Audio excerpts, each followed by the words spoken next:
All right. It happened. Welcome to paraglidingtalk.com. I'm your host, Robert Michiels. So glad that you're here. I'm excited. We have a very special guest tonight. That special guest is Woody. Woody's Gamertag. Where's that noise coming from? Is that me? I'm innocent. Oh, look at that. They just do what they want here. I had that muted. Well, welcome. So glad that you're here. I see people are starting to log on. Congratulations. You're watching the best paragliding talk show on the interwebs on Friday night. The best Welcome. one right now. That's right. Thanks for pointing that out. I do want to just quickly go through the order of business. Appreciate all the sponsors of the show. We got sponsors all over the place here. The website is paraglidingtalk.com if you're interested in catching some of the old shows and if you want to learn about paragliding and how to fly safer. We've got a great thing going on tonight. If you don't know Woody's Gamertag, his name's Matt. And Matt he's an amazing pilot, by the way. I've watched him grow from for a few years now, and he's been throwing down some really big stuff and recently stepped into a whole nother arena of Acro. He's working on the helicopter. All the floppy wing stuff. Yeah, man. And it's looking good. And he's got a very, he's very focused. And so I'm loving his progression. We're going to talk about that tonight. And we're going to talk about some stuff, talking about safety. I don't know if I want to call it passive safety and then purpose safety, but we're going to talk a little bit about that. And that's what's important is we want to fly safe and fly long. So this show is brought to you by Nebraska PPG. Josh Boden runs a group there in Nebraska. If you're interested in getting some training, reach out to him. There's a link in the description. Also, the show is brought to you by Resurgence PPG. Resurgence PPG is a 501c3 organization that will sponsor military veterans and wounded guys and get them into paramotoring or paragliding. And he's got a great organization. Go look at his website, resurgenceppg.com. Show is also brought to you by Mike Cotter and Fly My PPG.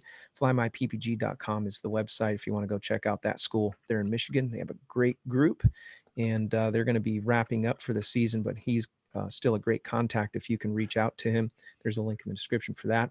Show is also brought to you by ParaOrangeProducts.com. ParaOrangeProducts.com for all your paramotoring and paragliding needs. Also, PPG Smoke, Ryan Roberts sponsored the show and gave a whole bunch of stuff for me to give away. And if you're interested in getting involved in some of those giveaways, you can jump on board by going to paraglidingtalk.com. And there's a /contest, and you fill out that information, and we'll throw your name in the hat. And you too can be a winner, chicken dinner. Show is also brought to you by Tri-State Skywalkers. If you're in the Indiana, Kentucky, or Ohio area, you can reach out to Brandon McCloud. And his aim is to help locals get tied into the sport and fly safe and organized. Show is also brought to you by iFly Indiana Powered Paragliding. If you're interested in flying paramotors, there's no better place to get your proper training than iflyindiana.com. Reach out to Kevin. He will take care of you. Sean just landed. Glad you're here, Sean. Dude, I'm tempted to sponsor the show at this point. After the top of the show being all ad reads, I'm not even selling anything. I just want you to say, like, sponsored by Woody's Gamertag, straightest hairline in all of parasports, or something dumb like that. That was just said way too smoothly. Yeah, that was pretty good, actually. You've been practicing that, haven't you, No, Woody? that was literally the first time I've ever said that. That was pretty good. Yeah. There's a link for your channel too. If you're not subscribed to Woody's Gamertag, you definitely need to subscribe right now. There's a link in the description. So glad that you guys are here. Sean, thank you for coming. I know that you were in the air when I messaged you and you came to land. I'm a little disorganized. Did you bomb out for the show, Sean? Well, you know, the thing was I didn't know we were having a show today. I very well he could have mentioned it during the show, and I was just too busy to pay attention. I mean, I don't mean to big time you, but I've known for a couple days now. So yeah, you got the inside track, man. That's what I'm saying. Yeah. Friday night. What's going on around here? Well, it looks like Josh Boden wants to come on too. I'm going to send him an invite. I want to talk about some of the amazing things that have been happening in Woody's world. Take us through some of the most recent SIV stuff that you've been doing. Oh, well, you said most recent. Okay, yeah, most recent. Go back to most recent. Mastered the heli, if you call it that. Get out of here. No, hold on a second. Yeah. So the helis are hard to learn. If people don't know, it's probably the move that takes longer to master than any of the others. I think I'll let you know someday when I can do the others. But people spend entire seasons just trying to get the heli down. And I have been at a stage for probably like 100 helis where I'd get maybe 3 or 4 revolutions. I'm oscillating more and more, and then I just retreat to tail slide before it becomes a total mess, or in one case, not before it became a total mess. So last SIV course, heli after heli, I think 4 in a row, I went as long as I chose to. 9 revolutions, 10 revolutions. I could have taken it to the water. Wow. So I thought, I've got it now, right? I did it once. I was very excited. I did it again and again and again. And I'm like, wow, so this is just the new me. I'm a guy that can do helis now. I had like an emotional experience trying to go, like, I have been this dog chasing a car for over a year now, and I caught it, and I'm like, what do I even do now that I can do helis for as long as I want, anytime that I want? What's up with that? So I come home, I put it on the motor where I'm maybe 40 pounds heavier. You know, you lose the free flight, but you gain the motor, and I can't do helis anymore. So I guess I need to get good enough at them that I can do it at a higher weight. So that's where I am right now. Nice. Yeah. I have video. I could share it. Yeah, I would like that. We're going to have to do that at some point. Yeah, if you can. Yeah. I'm tech savvy-ish. Let's hang in there. We're all learning here how to use this. Right. I apologize. Oh, here it is. The share button. Who would have guessed? Can people see this? Oh, yeah. Yes, they can. All right. Yeah, this is me failing to heli on a motor. I don't know how good it looks.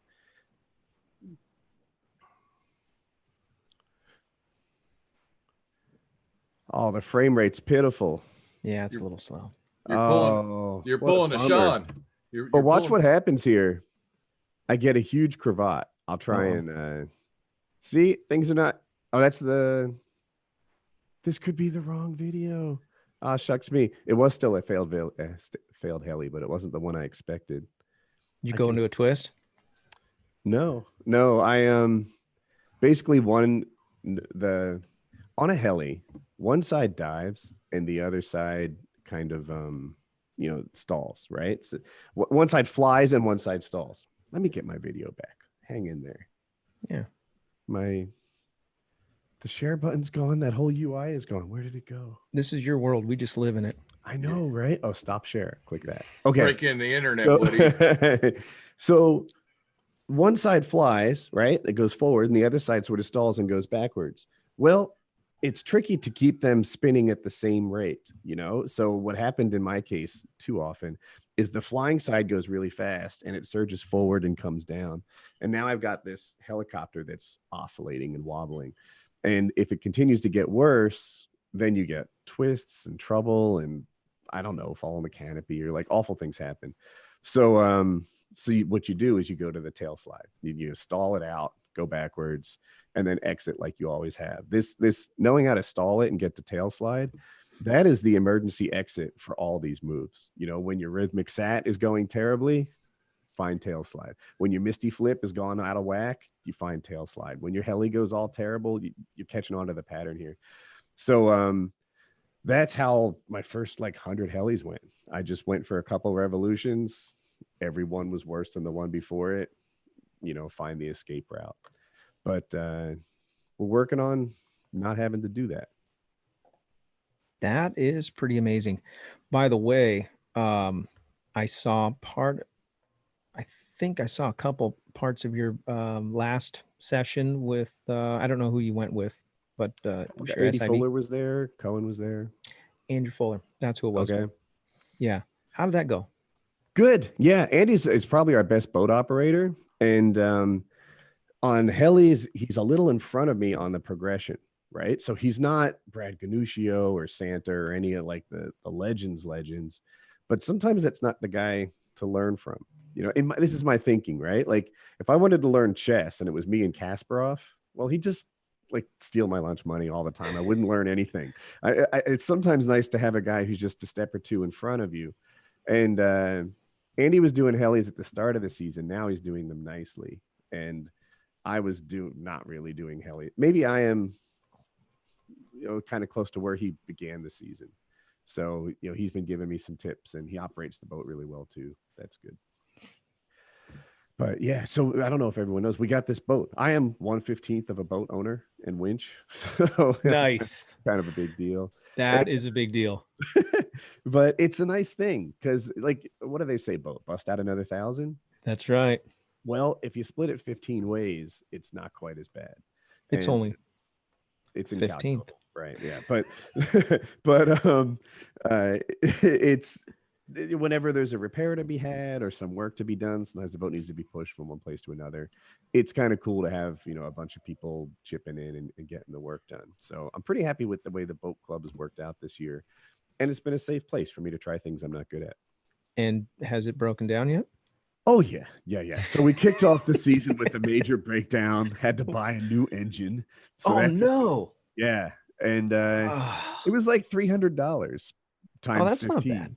Right. See, but you see how the math works. Yeah.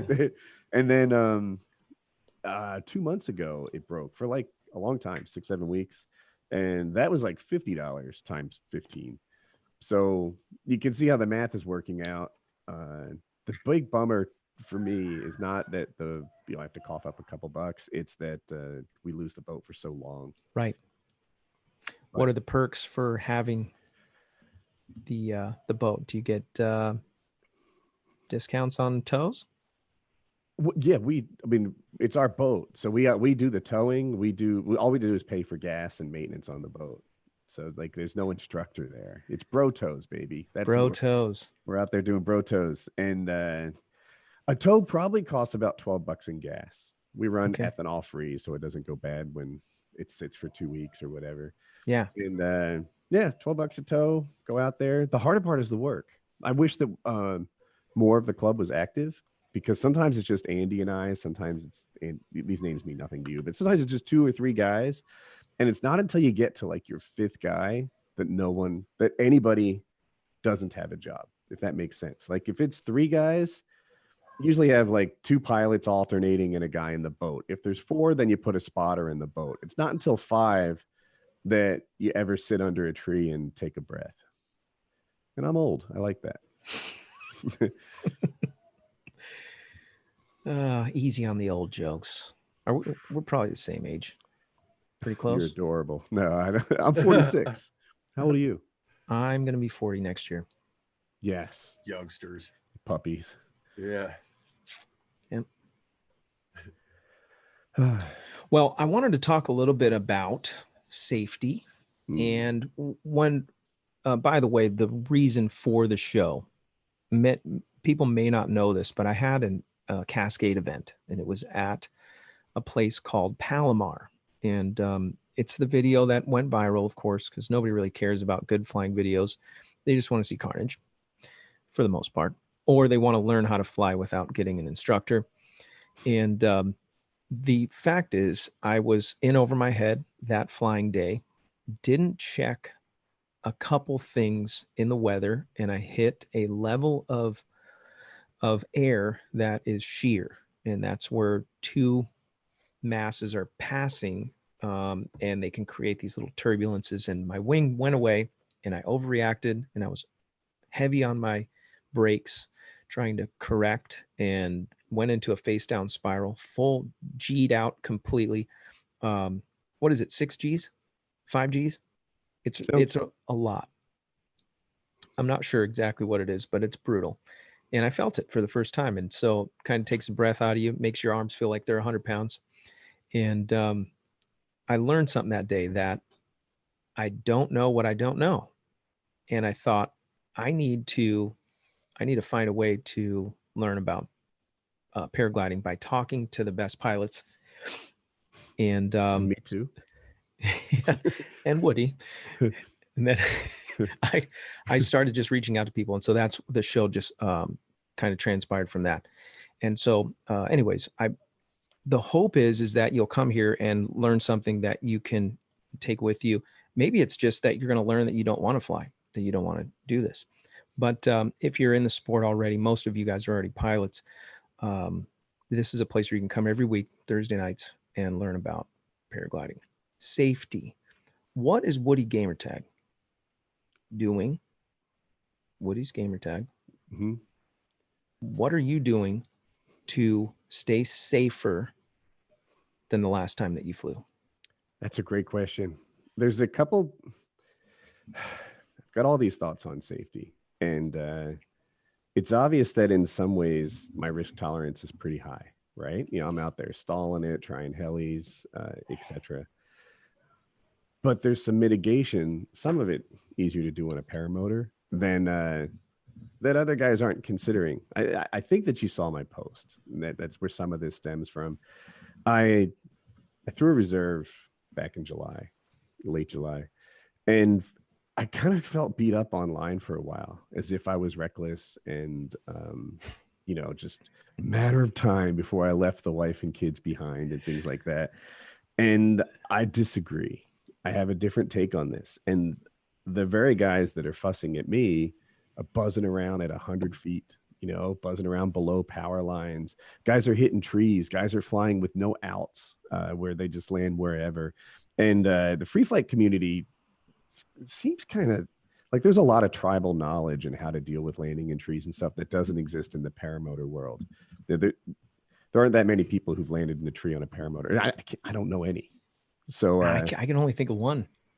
On a paramotor? Yeah. Just Butch. Okay. I don't know that one. Oh, he was on your show, right? He had a Yeah. really bad time with it too. Yeah. He got super hurt. I haven't heard if he's flying yet. Yikes. So anyway, I feel like there's these guys taking all these risks, mostly altitude related, on motors that think they're the safest guys in the sky. And when I look at the accidents that happened this year, most of them are like altitude was one of the factors. I can think of a guy who hit wind shear, kind of like you did, Robert. Yeah. But he was at 150 feet. Oh, yeah. The wing actually recovered pretty quickly. And if I see the video right, the camera angle is like less than ideal. He was swinging under and about to fly away as he nailed the ground. There was another guy whose prop exploded. And this is from Santa Croce. But he's this wealth of knowledge. He has a lot of data. And he's like, if you land in thick trees, you tend to turn out okay. Obviously, if you land in flat ground, you tend to turn out okay. If you land in thin trees, you know, just like a tree here and there, that can go badly, right? It just makes your wing not a wing. And it goes from wing to bed sheet. You crash to the ground. You don't get suspended nicely like that happens in thick trees. Well, he tried to put it in nicely on a road that wasn't wide enough to land on and got super hurt. And that had to happen because he was flying at an altitude where he didn't have a safe out. It seems like when something rough happens at low altitude, people get hurt. When something rough happens at high altitude, like you, it's usually an exciting story followed by a safe landing. Yep. Circling back to what I'm doing to be safer. In my head, a lot of it is attitude based. You know, first start over 3,000 feet AGL, right? That gives you a lot of time to figure things out. And choose your box. And choosing the box is a paraterm. Some of the people might be from my Twitter. The box is a paramotoring or paragliding term where it's like, this is where you're going to land. So if there's no wind, just, you know, picture a cylinder. You stay in there and then you'll land at your target spot. If there is wind, that cylinder is kind of tilted and, you know, stay in that diagonal cylinder and you'll land where you intend to land. Just choosing the box. In my area, there's power lines. That's the thing I avoid most. Just sort of choosing that as like a conscious, like, all right, you know, we're about to do a thing right here. I'm going to foul up the quote, but it's like one of the Wright brothers says that intentionally accepted risk is much less hazardous than unintentionally accepted risk. I want to get it right, but yeah. If you're consciously making a choice, like, hey, I'm about to do a thing here, let's make sure that we've got this all set up in terms of altitude, in terms of where we're going to land, in terms of what we're going to do. Is my head in the right place, right? Did I just fuss at my wife? Do I feel sick? Like, you get all those things lined up before you take your chance, and things will turn out okay. In my head, I felt like the para community saw me as this near-death guy, after the reserve throw. But that's not exactly true. Like, I had a lot of time to try to sort out the wing, and then I had enough time to throw a reserve, and that didn't work. And then I had enough time to throw a second reserve, and that did work. And that's sketchy and scary, and I acknowledge that. But when I compare it to guys who just spend hours and hours and hours at 75 feet off the ground, right, that's sketchy and scary, and they don't acknowledge it. Right. And that's the contrast. Yeah, you made a statement in one of the, I think it was in one of the comments. I was just reading through and getting some fodder. You mentioned the danger zone, and that's exactly what you're talking about. There's that, you feel safe, especially, and I'll just give you an example. When you've been at 3,000 feet for a little while, and then you come down to say 100 feet, it feels like you're right above the ground. You're not. 100 feet is 100 feet. If you're on have you been on an 18-foot ladder lately? Right. Yeah, exactly. Terrifying, right? And the Yes. injuries that come from falling off a ladder like that are severe. Yeah. Woman's husband that I worked with fell off the roof. He was cleaning the gutters on the second floor. How high is the second floor? Oh, that's 20 feet. Yeah. Yeah. He was really hurt. Traumatic injury. He was never the same. 20 feet. Accidents at 3 feet. People are foot dragging. That's more of a paramotor altitude. Tend to be expensive and embarrassing, right? Incidents at 3,000 feet tend to be exciting with a safe landing. But above 20 feet and below, like what we'll say 250, those are painful and tragic. That's gosh, man.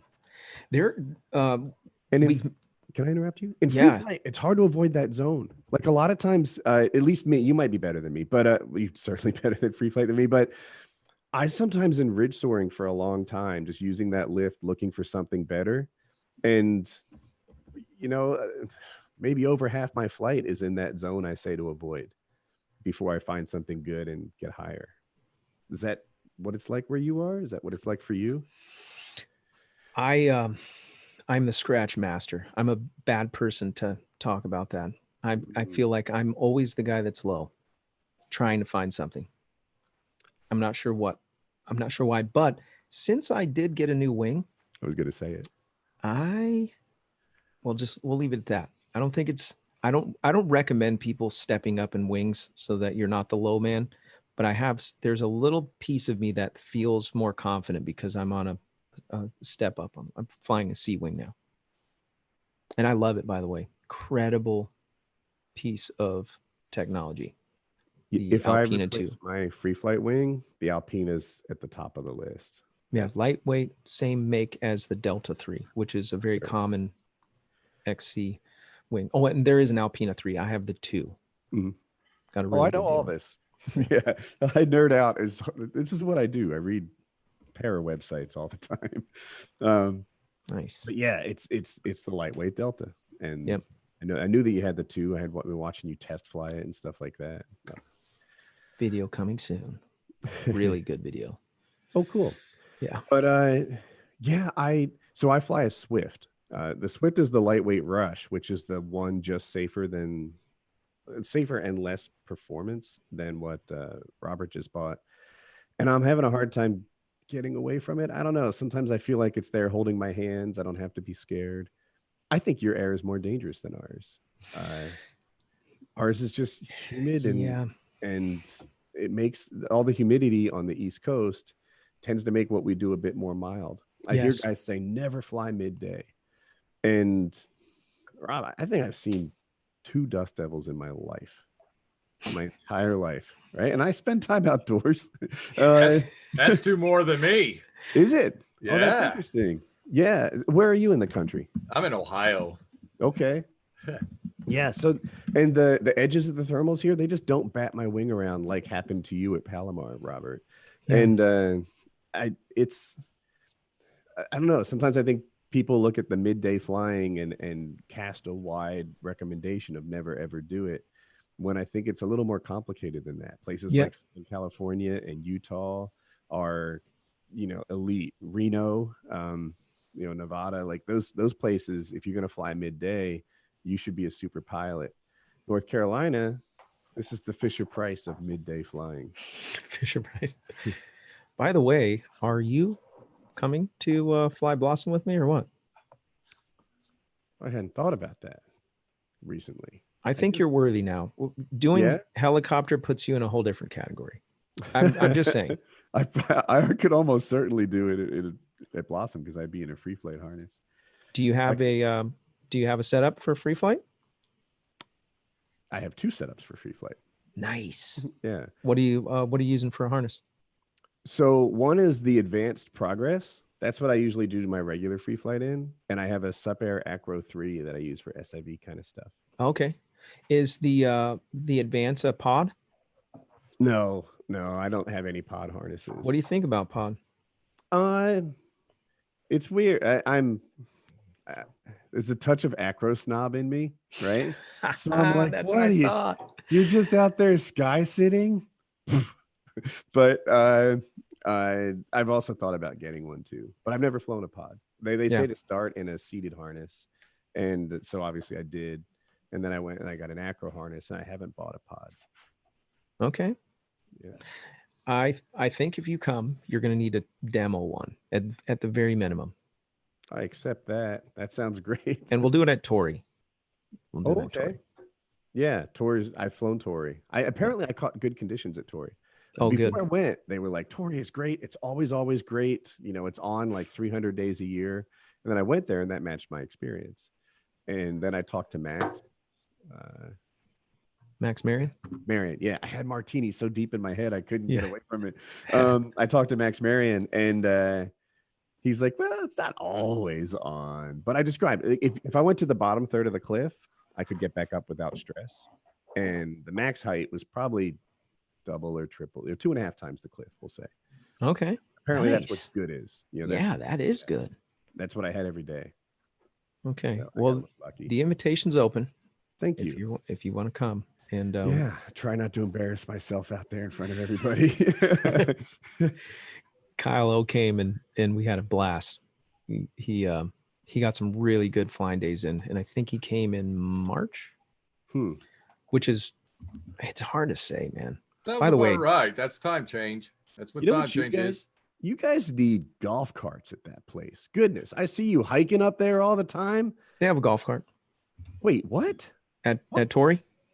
Oh, well, okay, that's good. But you're talking about Blossom. Yeah, I saw Kyle hike up there. Yeah. As rough as he was, I think I'd have lassoed him and asked him to pull me up.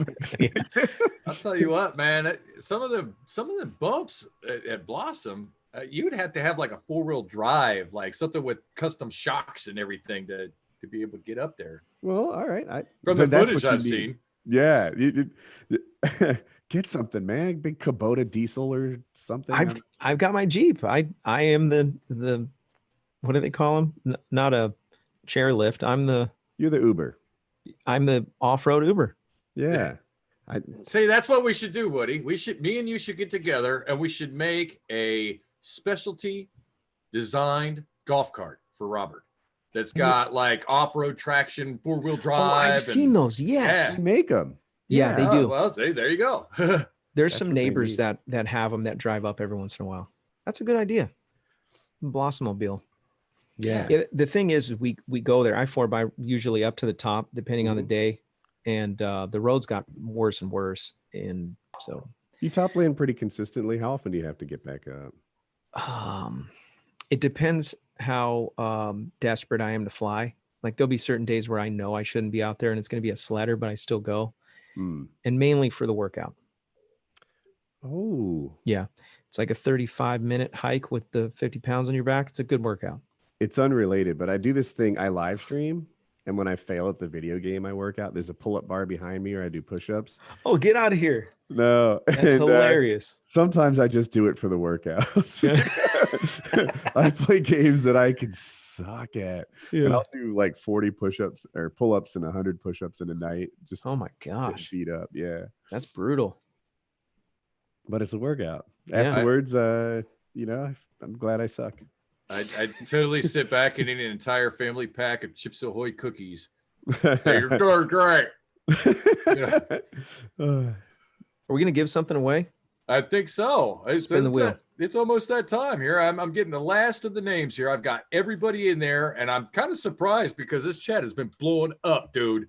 I saw that. It's freaking sick. I mean, people are commenting like, I don't know how he does it. I'm like, dude, I don't even know how the hell I do it. You know? Good job. I appreciate you being here, Sean, to take care of all of the moderation needs.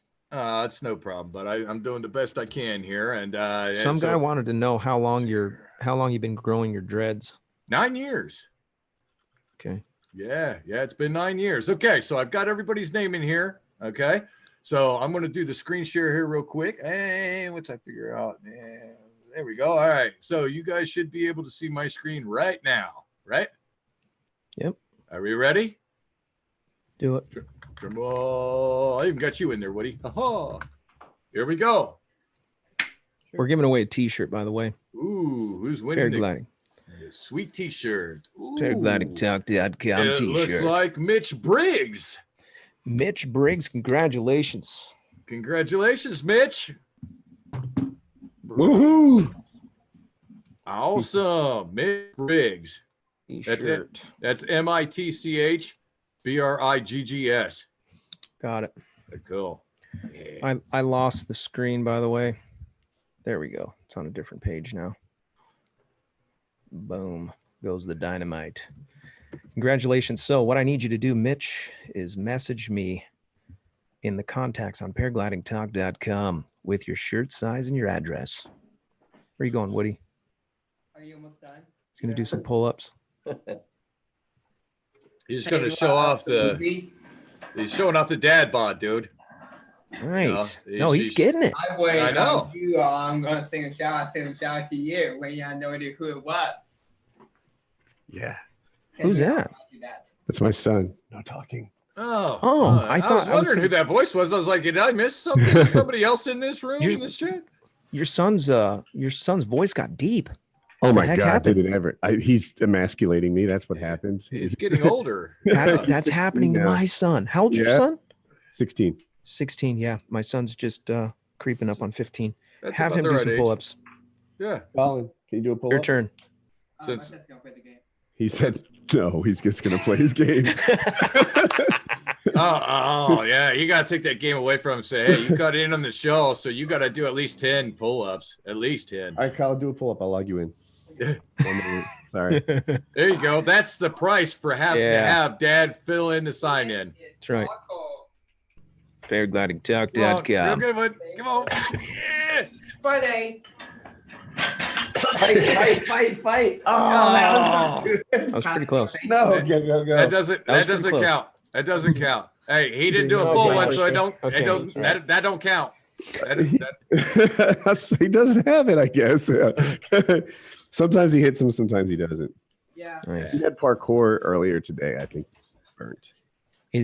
So you go to a parkour place like indoor He does. parkour? Yeah, That's 3 awesome. times a week. He does like he is indoor parkour. And Yes. they're really good. The coaches are great. Yeah, he's special needs, so there's like a culture there. Everyone's cool to him, and That is awesome. I want to do that. It looks really fun, but I'm too old. Old. Hey. Someone asked Hard about wheels. wingwear. They asked how many wings I ruined doing acro. Which, Ooh, good question. yeah. So the answer kind of is 2. It's funny. I watched Chris Santa Croce's video on lightweight wings versus like full weight wings recently. And his take on it was they don't last quite as long, but they inflate a little more nicely, a little nicer, I guess. And that's that. My experience doesn't match his. It's less than his. So I want to I'm just a puppy, right? Chris is the master here. But I don't wear out fabric. I never have. Every time I get a wing inspected, it comes back perfect. But I've worn out a couple sets of lines. I wore out the lines on my Speedster 2. Just replaced lines on my free ride. And I'm close to 100% sure the lines on my Zenith are done too. Zenith is an Acro freestyle wing, Acro wing. And it doesn't fly like it used to. It's a pain to launch now. And I think I need new lines for it. But the fabric is always fine. Lines, I think, are about $450, and so is the labor. So it's not trivial. Wait, hold on a second. That's lines are $450 and then the install is $450? Yeah. Wow. Yeah. There was a guy here who did his first like line install for something like $200. And he's like, I'll honor it, but I'm never doing it for $200 again. Oh, I heard it's brutal.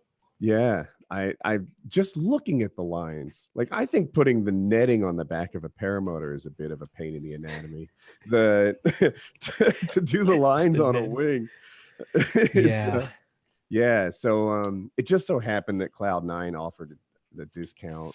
Like if you're already getting it inspected and you need lines, and it's a little less. So I did it. What are we looking at? Oh, I've got I have to turn this. Show this real quick. Actually it's kind of a waste, but it's line chart. Yeah, line chart for the, I don't know if you can see this. It's for the Rook 2, and there's a bajillion lines, but I wanted to do my just this one that I broke, and then I decided to just tie it in a knot. The where I fly, well, I fly paramotor, right? And that's wimps. We tend to fly mostly in nice air. So also it's almost always acro training, and I like to do that in nice air. So there's not a lot of UV damage. Also, where I fly, I almost always launch and land on nice grass. Mm-hmm. Like, almost always. So the fabric isn't my problem. If I flew on sand, I think you do, right? Or if I flew like in Utah, seemed to be the land of prickly plants, then I can imagine maybe the fabric would wear more quickly than it does for me here in grassy nighttime air. Yeah. One of the things that I think it's overlooked a lot is the dampness, putting away your stuff damp. If you're new to the sport, don't put your stuff away in a bag when it's wet. As soon as you get home, it doesn't matter how tired you are. You take that bad boy out and you dry it out. Ironically enough, it's the same thing for kites. Oh, really? Normal everyday kites. Yes. If they're wet, don't put them in your bag. Keep them out. Let them dry out, because if you don't, the material will stretch. The lines will shrink. And they can stretch if you're flying a kite with kite lines, and the kite lines get wet. They will stretch. And you'll have a stunt kite, kite surfing. Any kite. Okay. Stunt kite, quad line kite, anything that is dealing with 2 or more lines. The lines will want to stretch from the dynamia lines.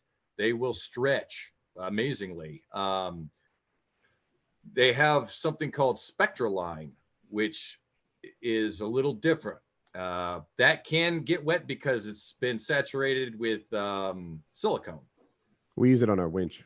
Spectra line. Yeah. Yes, finally. In the chat, Brian Richard, he said, all right, enough of these softball question. What's Woody's take on Tucker Gate?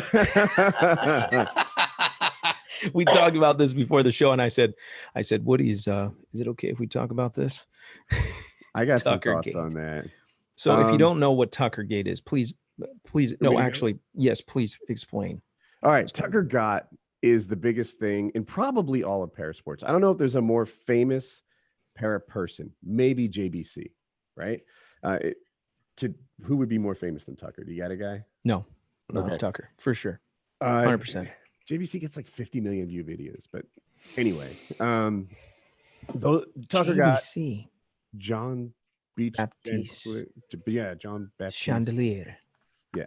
Okay. These are not even real. I don't know if that's right. I'm just anyway, Tucker, super popular, kingpin in the sport, brought tons of people into the sport. He used to fly dewdeck. He flew a Snake. He had a universal, I think he got for his girlfriend. Yep. And I don't know if I think he might have had a Hadron, but I don't quote me on that. So anyway, he's familiar with the Dudek line. And he went into this trying the Warp. The Warp is their newest, latest, greatest lightweight slalom competition wing. And he basically said, like, I want to see that. I hope to be pleasantly surprised. But all my other Dudek wings had kind of a hitch in the inflation where they'd get about 75% of the way up and hang there. So he tried it, and that happened to him repeatedly. I think he blew 4 or 5 launches. Is it 5? Is that what 5? Yeah. And he put it up there, and he titled it a little clickbaity. It was like the worst launching wing I've ever flown, something like that. And suddenly, like everything he's ever done for the sport, people forgot. And some guys are dogging him, and I feel like the Dudek clan in particular is just sycophants, like I'll say it, I don't care. Bro, they came with pitchforks. They were ready. And torches, and they were just very angry with Tucker. Suddenly Tucker doesn't know how to fly. I don't know that there's a person on earth whose flying competence is more documented than Tucker got. Right. He's Icarus winner. He's Paradigm Acro team. He's a great pilot. We all know it. If he says a wing doesn't inflate well, that wing doesn't inflate well. He knows the deal. Then they go to this like craziness where he's like intentionally trying to sabotage the brand because he's more loyal to Ozone or whatever. That's silliness too. I talked to Tucker. I'm privy to some of the deals that he has and that he's turned down. This guy flies gear because he wants it. I'll say it. The deal that he gets from Scout is not nearly as attractive as some of the deals that he's turned down. He flies a Scout because it's his favorite. Yeah. He doesn't get free paramotors. Dell and Kurt, they have trouble with honesty.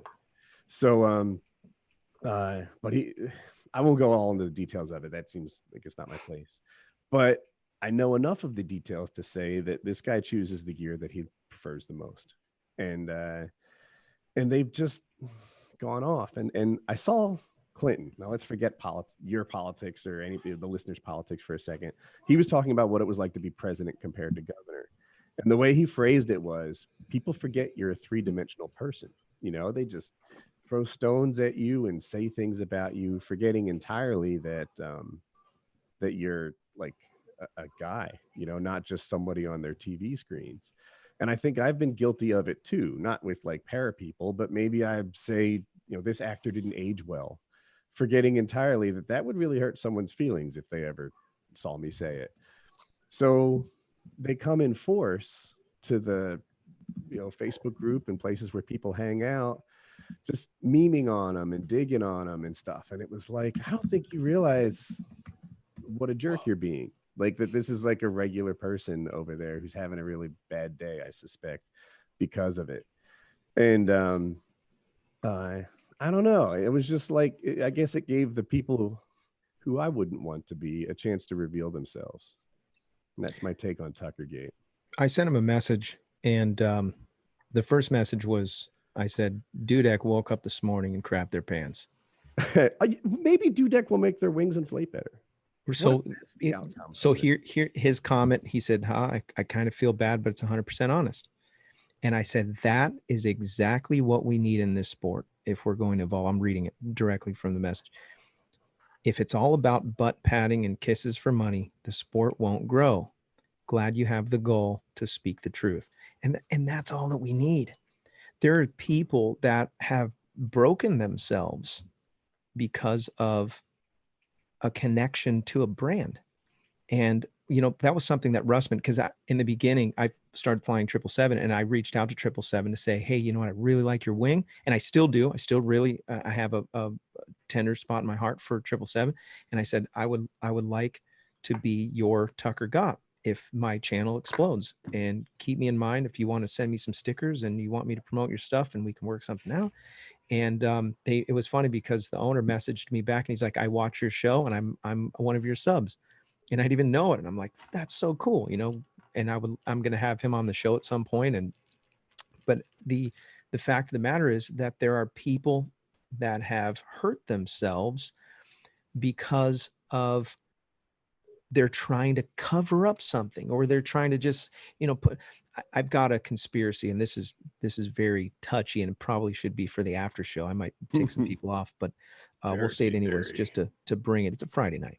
I'll stir the pot. It's Friday. Yeah. The last wing that came out from Advance. Okay. Gosh darn it. What is it called? It was the 10. Omicron? Sigma 10. Okay. So the Sigma 10 came out, and people were getting their butts handed to them, and they couldn't figure out what was going on. Some very good pilots. Hey, Steve Parker, thanks for the free money. I feel like, and this is just my, small-minded opinion, they rushed into the 11. The 11's coming out.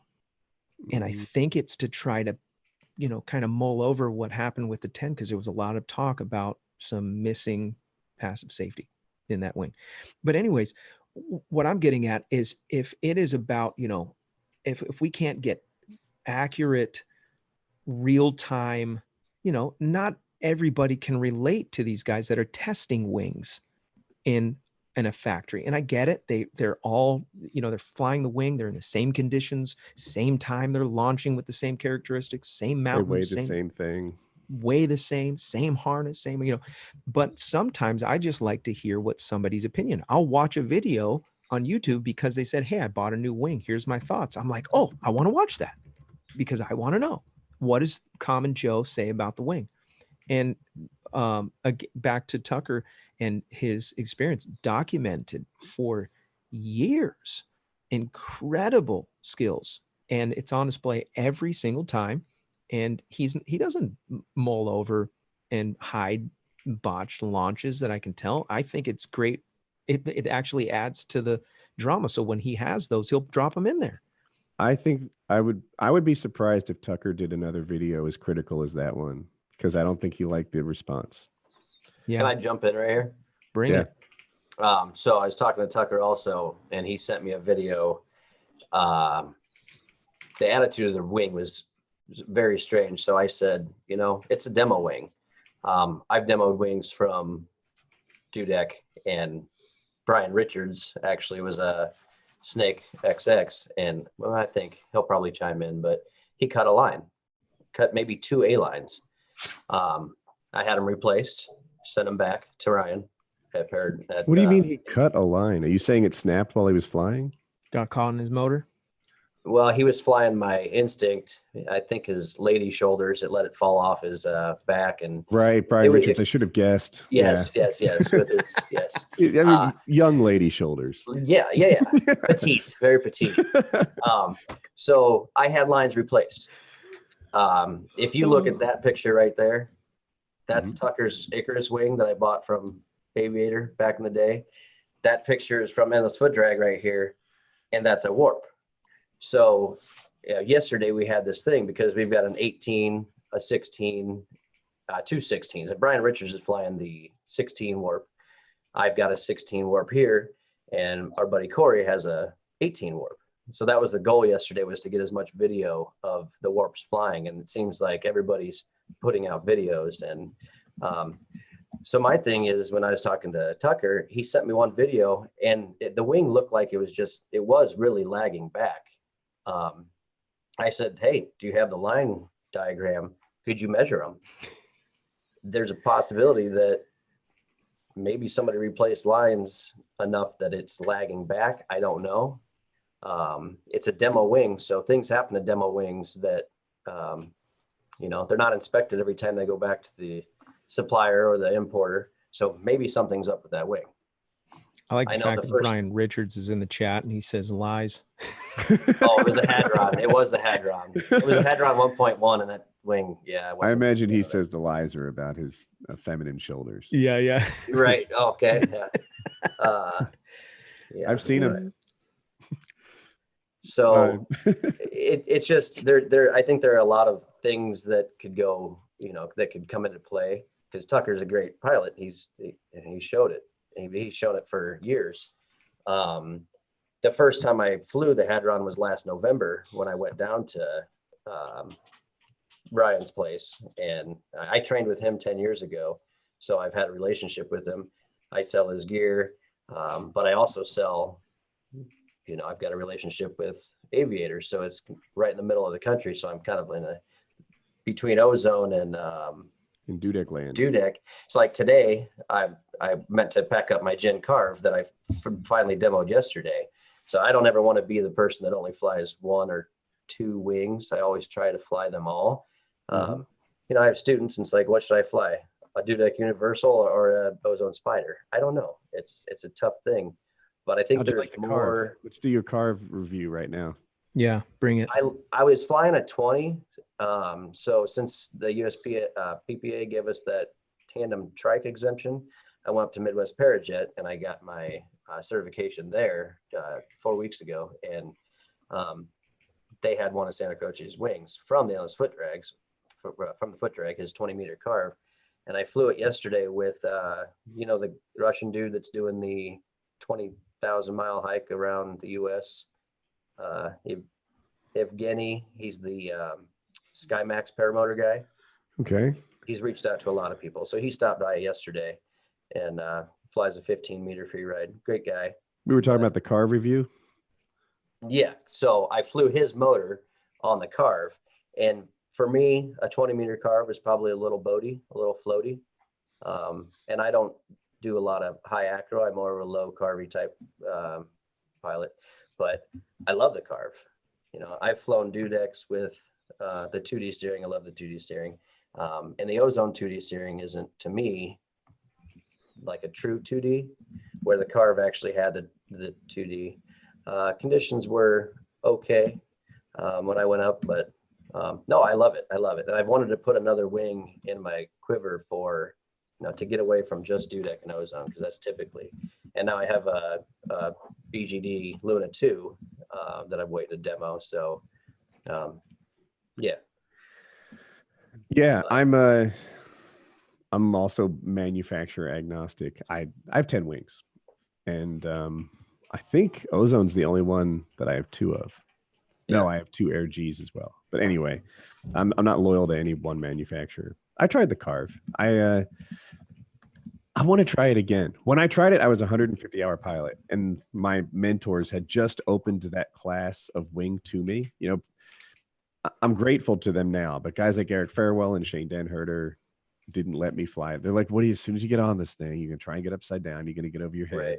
And it's not the right wing for you. When they finally said it was, like, I grabbed everyone I could, including the Carve. The Carve locked in a spiral for me. Like, it was the first wing I flew where if you point it nose down, it stays nose down until you tell it to do something different. And I wonder how, I'm about a 500-hour pilot now. I wonder how the 500-hour version of me would feel on a Carve, because the 150 version of me got a little scared. Well, what Raphael, an 18 or 20 or 20, but I'm heavy. Raphael Soto just gave $2, and I thank you. I've never seen this guy. Real sweet kids. He's a fan of mine. I'm sure Chris would rather me send it to you than to him and then back to you, so I could probably send it to you instead. Oh, I'd be down. Because I'm just going to pack it up tomorrow and ship it off. I had my typical 15, 20-minute flight at sunset after students were gone, so I didn't get to do a whole lot. But I kept it for 5 days and put 10 hours on it or something like that. Yeah. So I was very excited to try a slalom wing. Yeah. So that was just my take on the warp. I mean, Mitch G is a huge proponent of the warp. He loves that thing. I noticed that, he's got his lines tied differently to the toggles. Can I ask a question? Why do you need the lightweight setup if you're on a paramotor? The lightweight fabric? Yeah. I think it's more important. Do you want to go, Josh, or I don't know who you're asking? Please. I'll just quickly say we typically fly in lower winds and it inflates easier, and that's essentially it. I mean, got it. Yeah, it makes total sense. Huge. Yeah, the inflation characteristics are wildly different. On top of that, most of the paramotor guys I know, at least here on the East Coast, they get to choose their LZs, and they're just never landing in the spots that are rough on wings. So easy to inflate is a big deal. Really durable is not. Right. And there's no doubt. And I mean, I just noticed I have a Paradrenaline shirt on like that I chose to wear today. I was working on the hanger out of the field and this is what I wore, but I am not brand loyal whatsoever. But I will say when I trained 10 years ago with the original Nucleon, like all their wings, they never inflate like an Ozone. My free ride is my go-to wing for, I got to throw it out there right now and I got to jump up in the air. And it's not, I mean, the thing is, it's like power steering. It goes up, it stays up, and it's easy to launch. That's now, what she said. My honest review between the two of them. All my wings are made by Blue Chew. Right. So I don't think Dudek Nice uses plug. a lot of, I don't think Dudek uses a lot of lightweight fabric. So I just stepped into a lightweight wing, and so I'm experiencing the joys of lightweight wings. Is it the hiking or the flying? Both. Okay. Well, I shouldn't say that. The characteristics are just like the Delta, so it's a spicier wing for me and better glide ratio. I was matching up. I don't know if you saw that M7 that I was flying next to, the Mantra, and we were on glide back from El Cap, and we were really similar. And I was feeling so good about my decision at that point. I haven't. M7's on my radar, and I think the L7 is out now too, which is the lightweight parallel to it. Interesting. I didn't know it's that. It's not out. It's announced, and yeah, I saw the post. I would be skipping a wing. I'd be going from the Swift to the M7, which might be dumb. Yeah, it's against rules. Is it? Yeah, it's a violation of the prosecution of the constipation. I don't know. Part of me is like, well, you know, with the amount of like bad wing configurations I've dealt with, I would be the kind of guy who could skip a wing. On the other hand, for what exactly? Yeah, for what? Like, maybe don't. Even if I didn't want to stay on the Alpina for a long time, like I have, like, you know, I could upgrade quickly if I wanted to, but why skip? I've got the conversation from a few guys. Actually, I shouldn't say a few. One particular person that I won't name. Please that name. says we're this is a all, mentor that tells you, that keeps you in check. He's a pilot that's been flying for much longer than I. And sounds like a mentor. Yeah, that's a guru. But I've got my instructor that I take. You know, it's like the 80% rule, and this is my own thing. Don't take this as textbook, but 80% of my decisions are made based on what my instructor says, and then there's 20% of I think that I know more. Right. And that's being brutally honest. Like, 80% you listen from them, 20% you trust yourself. 20% I'm making my own decision. You know, like if somebody said, hey, I think you should get a Beemer, but I told I talked to my instructor and he's like, I don't know, there's a lot of moving parts with that. You know, it's a reserve that requires a lot of skill. And, you know, sometimes they pop open and you're in a twist and it's worse than, and blah, blah, blah. And then I say, well, I'm going to study it out. I'm going to figure it out. And I've got the money and I want a Beemer.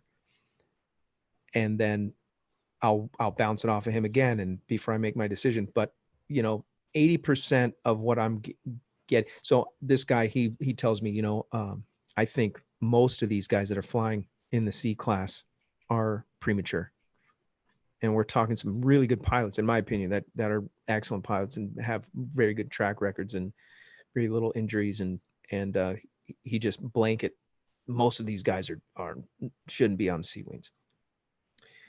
And so he's a conservative pilot. Yeah. Could he be gatekeeping?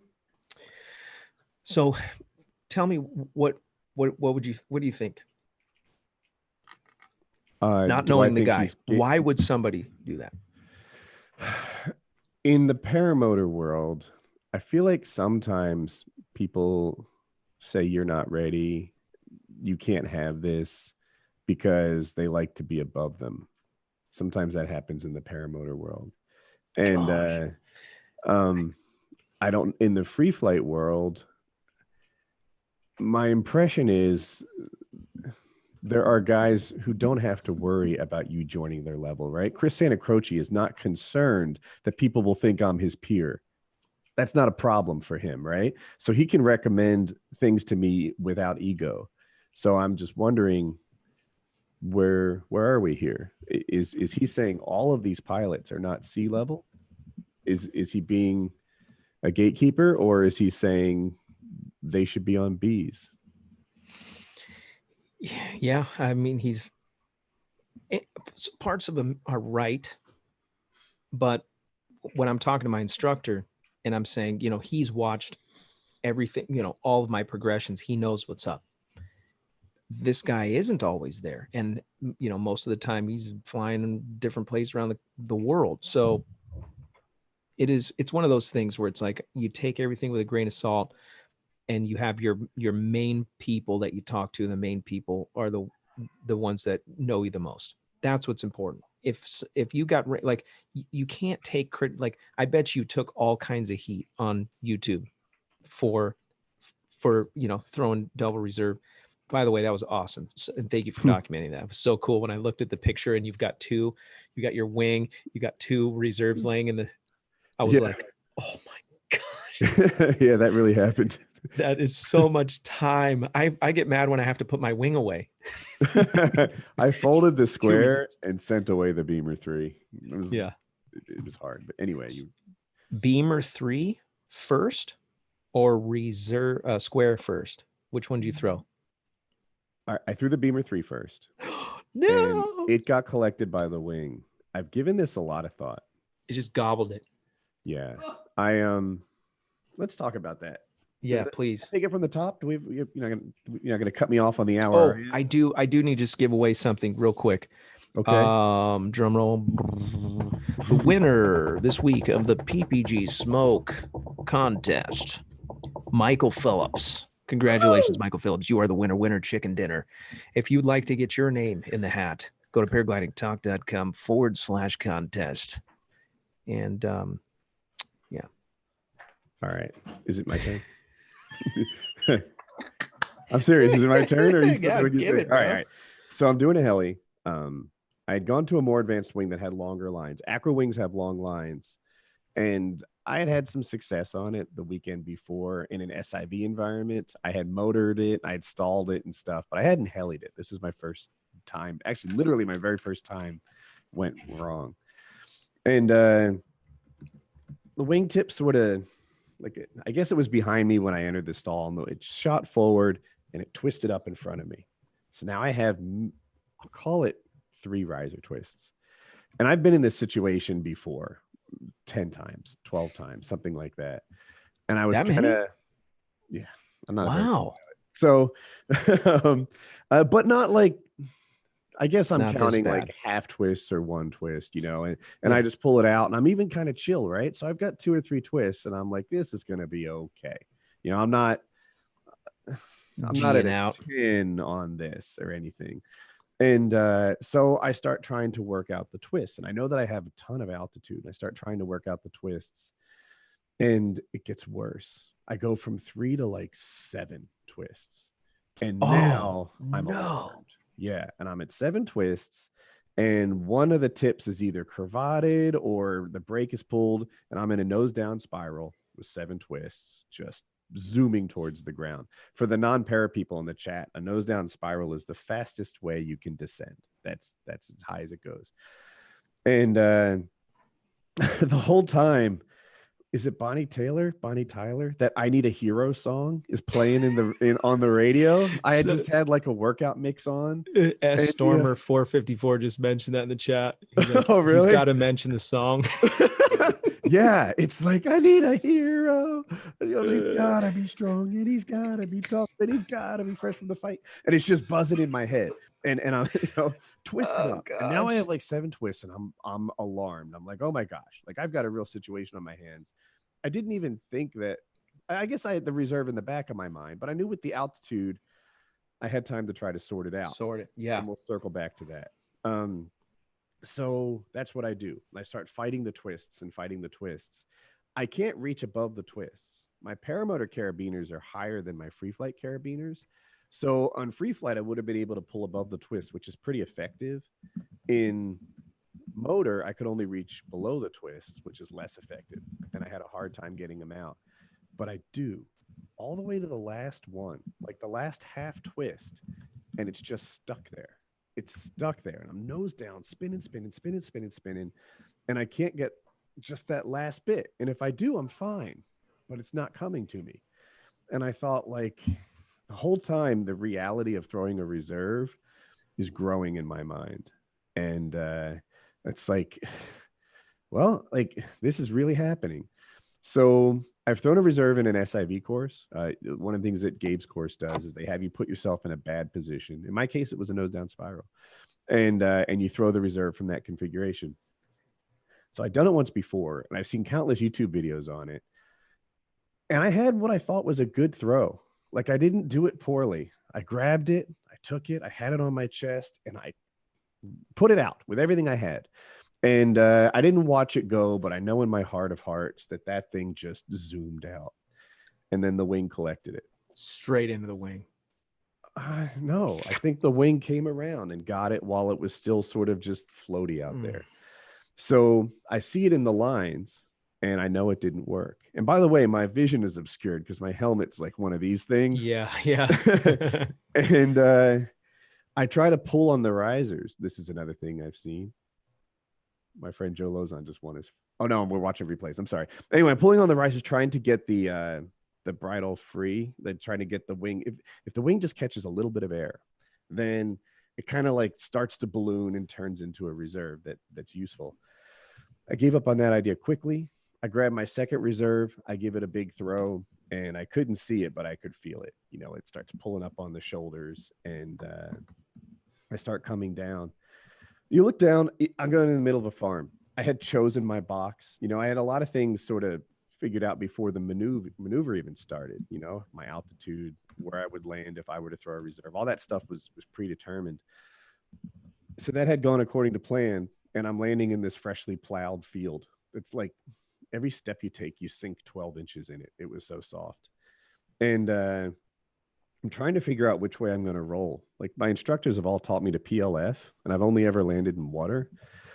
And I'm coming so straight down that, like, I can't even decide. Like, I'm going so straight. I'm not oscillating. That, like, I've had a friend who was oscillating, and he was trying, like, he's like trying to figure out the timing on his way down as to which way he's going to roll.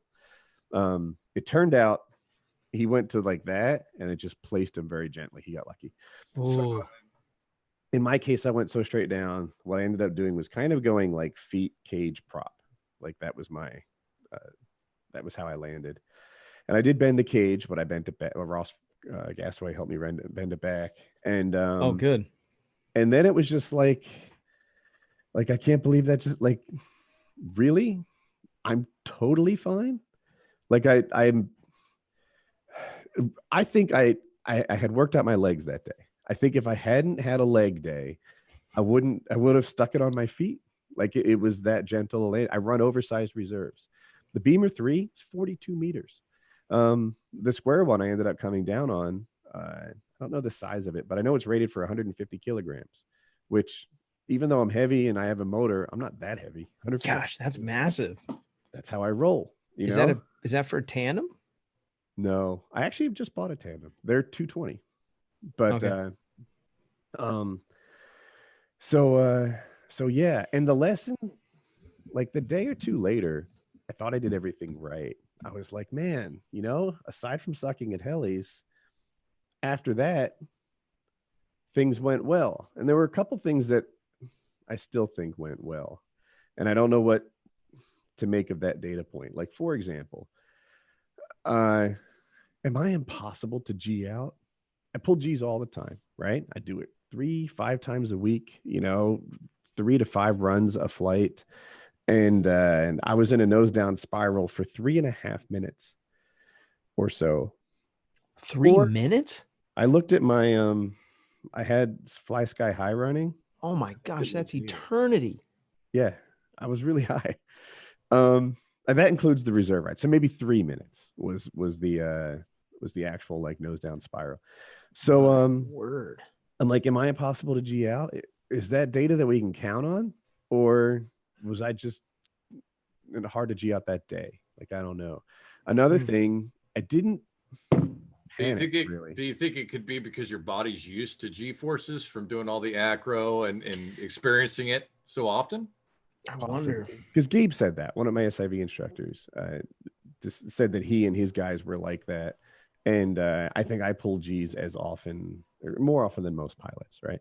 So so maybe I'm hard to G out. I don't know. I was also pretty level-headed during the whole thing, you know. I right decisions are wrong, which we'll circle to. I was making decisions, right? I was never a passenger in this situation. I was trying to problem solve the whole way through, even though it was a rough time. Is that something that's always the case, or something that was just the case that time? Like, I don't know what to do with this data, right? So that's that. Was there anything that you, when you're in the moment, that you're pulling from your SIVs? Yeah, in that moment. The reserve, the PLF at the end, the throw. The throw was part motion, but partly like in Gabe's course, he talks about the throw quite a bit. You know, you visualize it before you do it, and so that I reach for my reserve a lot. I don't know if you guys do that, if everybody does that, but as an acro pilot, you're often like, all right, buckle up. And, you know, here's how I reach this one. Here's how I reach this one. I had no trouble going straight to the reserve in a straight line and finding it. And I think that came from practice. And your other one's in the front? No, I have them on the sides. Nice. Yeah. So that's one thing I look for in a paramotor now, that it needs to be able to mount 2 reserves. I'm a 2 reserve kind of pilot. As I took time to like step away from it, I'm not sure I made all the right moves.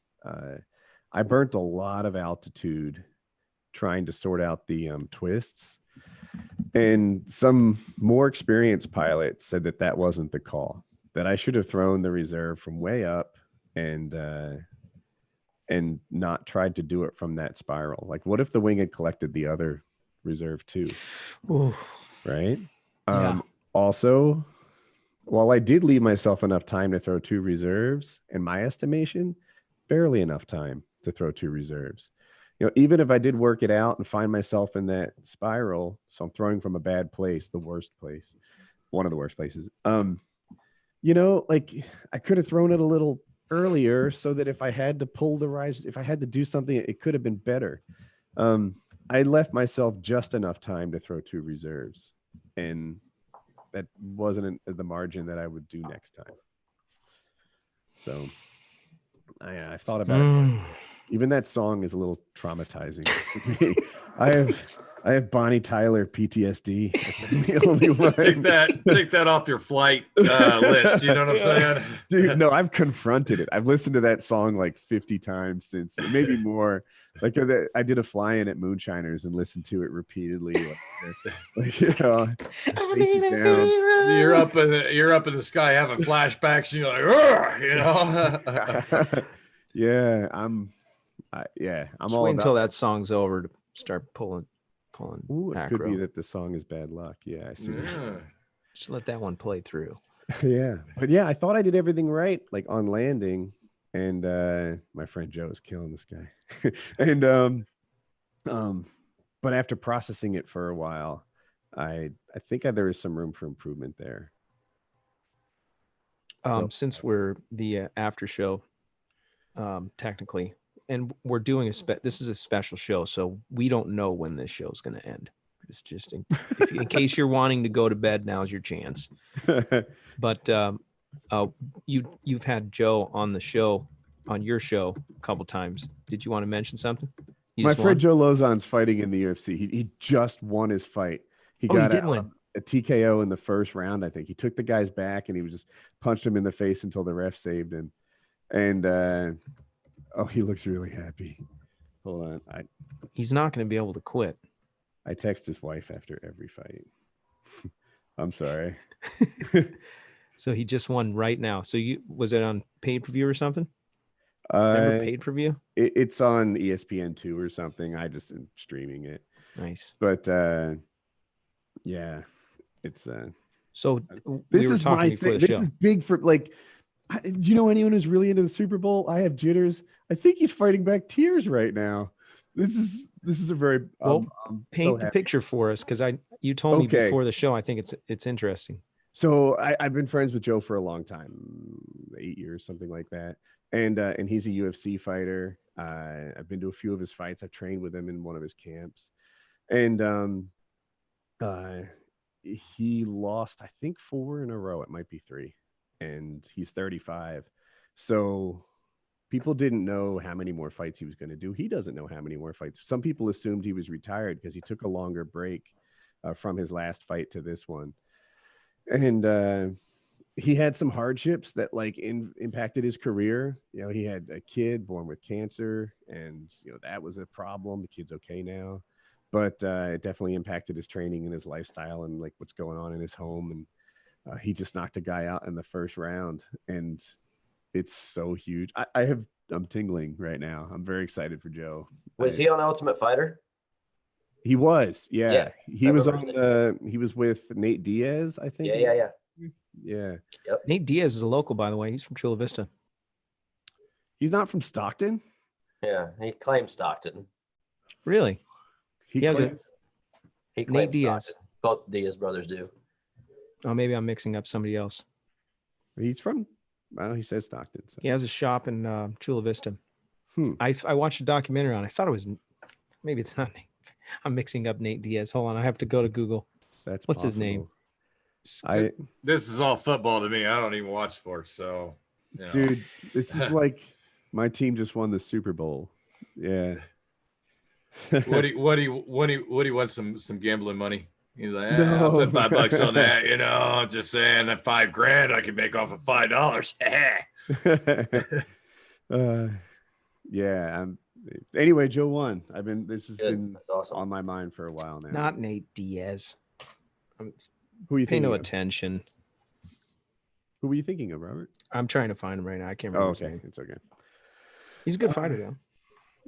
He's not doing big things these days. So, Joe, dude, the announcers are all psyched for Joe winning. I feel like they were rooting for him.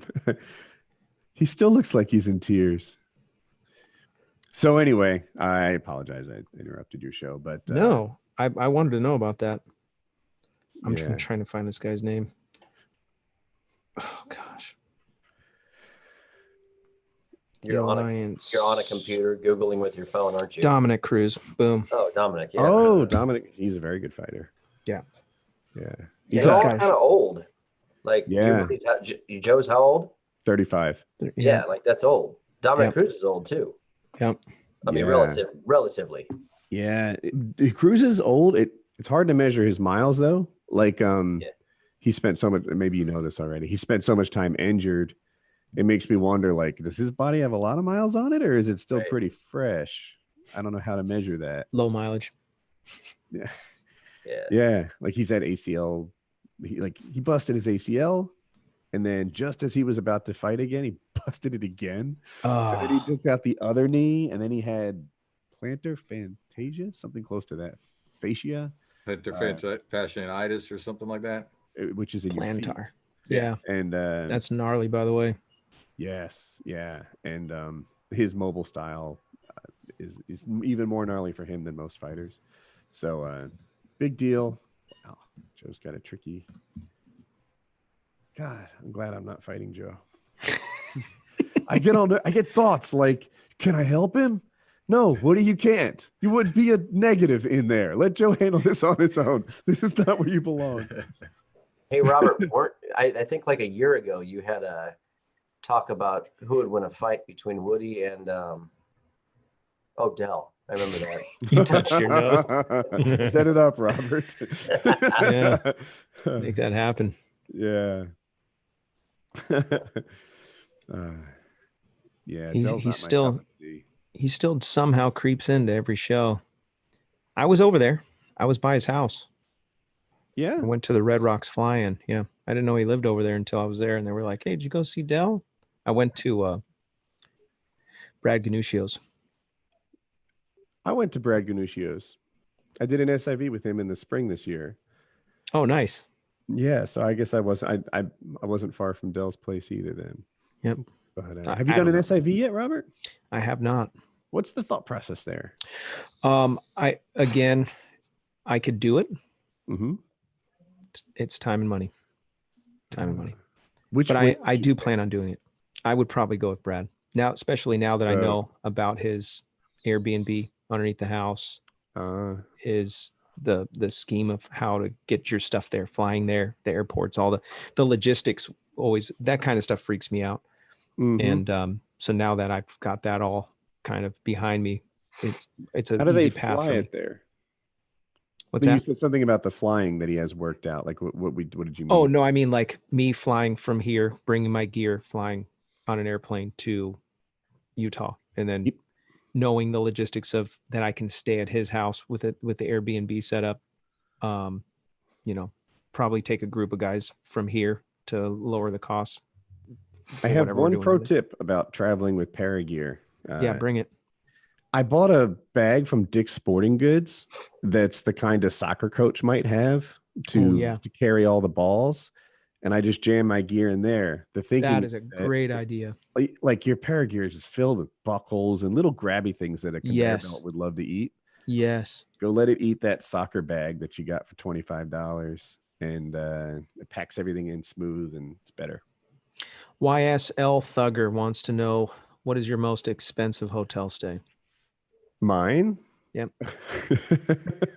He might be a fan of mine. He is, for sure. I am infamously like cheap in the hotels. Like, I mean, the people are like, I stay, there's cigarette burns in the comforters, and why did you even ask me if I smoked? Clearly all your rooms are smoking rooms. They're smoking. Yeah. And so I stay in the worst of the worst hotels, and I'm fully comfortable in it. My most expensive stay ever, gosh, I want to say it would have to be a Disney hotel or something. We did it right a time or two. I've been in the Grand Floridian. That's that. The more interesting stories are the cheapest ones. My butt cheek hurts just you talking about the Disney World one. I'm like, I can feel the burn over here. It burns your wallet. Yeah, all the way up here in Ohio. I'm like, oh, from North Carolina, South Carolina. Oh, yeah, that's a rough one. Lately, I've started bringing my trailer to the SIV place. I have this trailer that's converted to like a little camper, and I like that. It's funny.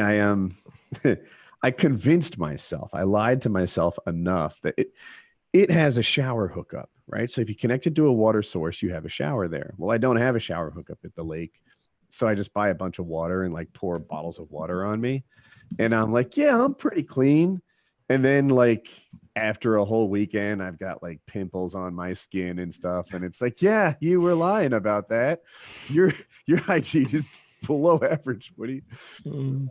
But that's where I stay, in my little trailer. Did you stay at Brad's when you were there in Utah? I didn't. I bet it'd be nice. And there's a bit of a hangout factor too that happens at Brad's. Yeah. But his house is so cool, man. It is. I went there. We had to repair a line on a wing and stuff. But I like to have my own space and recharge. So I'm like sort of on all day, like helping people and stuff. And then when the class is over, my alone time is highly valued. So that's why I stayed at a hotel. And you snore? Oh yeah. And I have a BPAP machine, like a CPAP machine. And so I don't snore anymore, but I don't like to walk around like a MiG fighter either. Didgeridoos help with that, with snoring. Didgeridoos, things called circular breathing. It helps strengthen the muscle that's back. Oh, this is a great way to stop annoying my wife. I'll pick up the didgeridoo. Yes. I got one around here somewhere. Throat singing now. Aye. What, dude? What's with the throat singing showing up on YouTube feeds? That's just you, bro. So random. I do it. It's no big deal. And then I got hooked. Do a little for us. No, I ain't gonna do it in here. Yes, you are. You're about to. Kick it off. Take me to like a cathedral. Get the little one. Church where it echoes. That's No, go get the little one that you got. What little one? The You little talking the didgeridoo. didgeridoo? Oh, okay. I thought you were talking about throat singing. Okay. No, I Oh, was no. talking about throat singing. Oh, sorry. Yeah, Robert's he's still in left field. He's Sorry. on the conversation before. 30 seconds behind us on this. It happens. Technology, it's a helping hindrance. I'll be right back. It'll be 1 second. All right. I hope we bust out the didgeridoo. This will be the only. So you did the SIV with Brad, and I've done 4, yeah. so that's wow, that's a 4th one. Wow. He was my 4th one. If you don't include all the brotos, like I also do, like I've got a lot of, I don't know, 60, 70 toes this summer in an SIV environment. But as far as instructed toes, I've done 4 SIVs. I heard Brad's awesome. That's probably where I'm gonna go. Yeah, all of them are awesome. Like I've been with Gabriel Jebb, Chris Santa Croce, and Brad Ganuscio, and every one of them is just way more qualified than I require. This is a loaded question. What is your thoughts of doing, like, what's the maximum that you're willing to do at this point over ground rather than over water? With heli and rhythmics is the thing that I do over ground that's probably the most extreme. Rhythmic sats. Yeah, my rhythmic sats don't build all that high, so my tumbles get way bigger. But I think when you're talking about like which moves are considered the most extreme, it's those. I don't do misty flips over ground yet, just because the start and stop is so quick. I worry I'll spin it or twist the lines. So here you go, Woody. This here is a travel didgeridoo. I mean, if the background would actually work for me here, which it's not. Yeah, this is a little travel didge. This is the equivalent of a 6-foot didgeridoo. Okay, you can put it in your bags. All right. Now this is in the key of C. I actually have 5 dig. So if you have me come over there to your place, I will give you a dig. How's that? Yeah. Play a little bit. So here you go. This is done.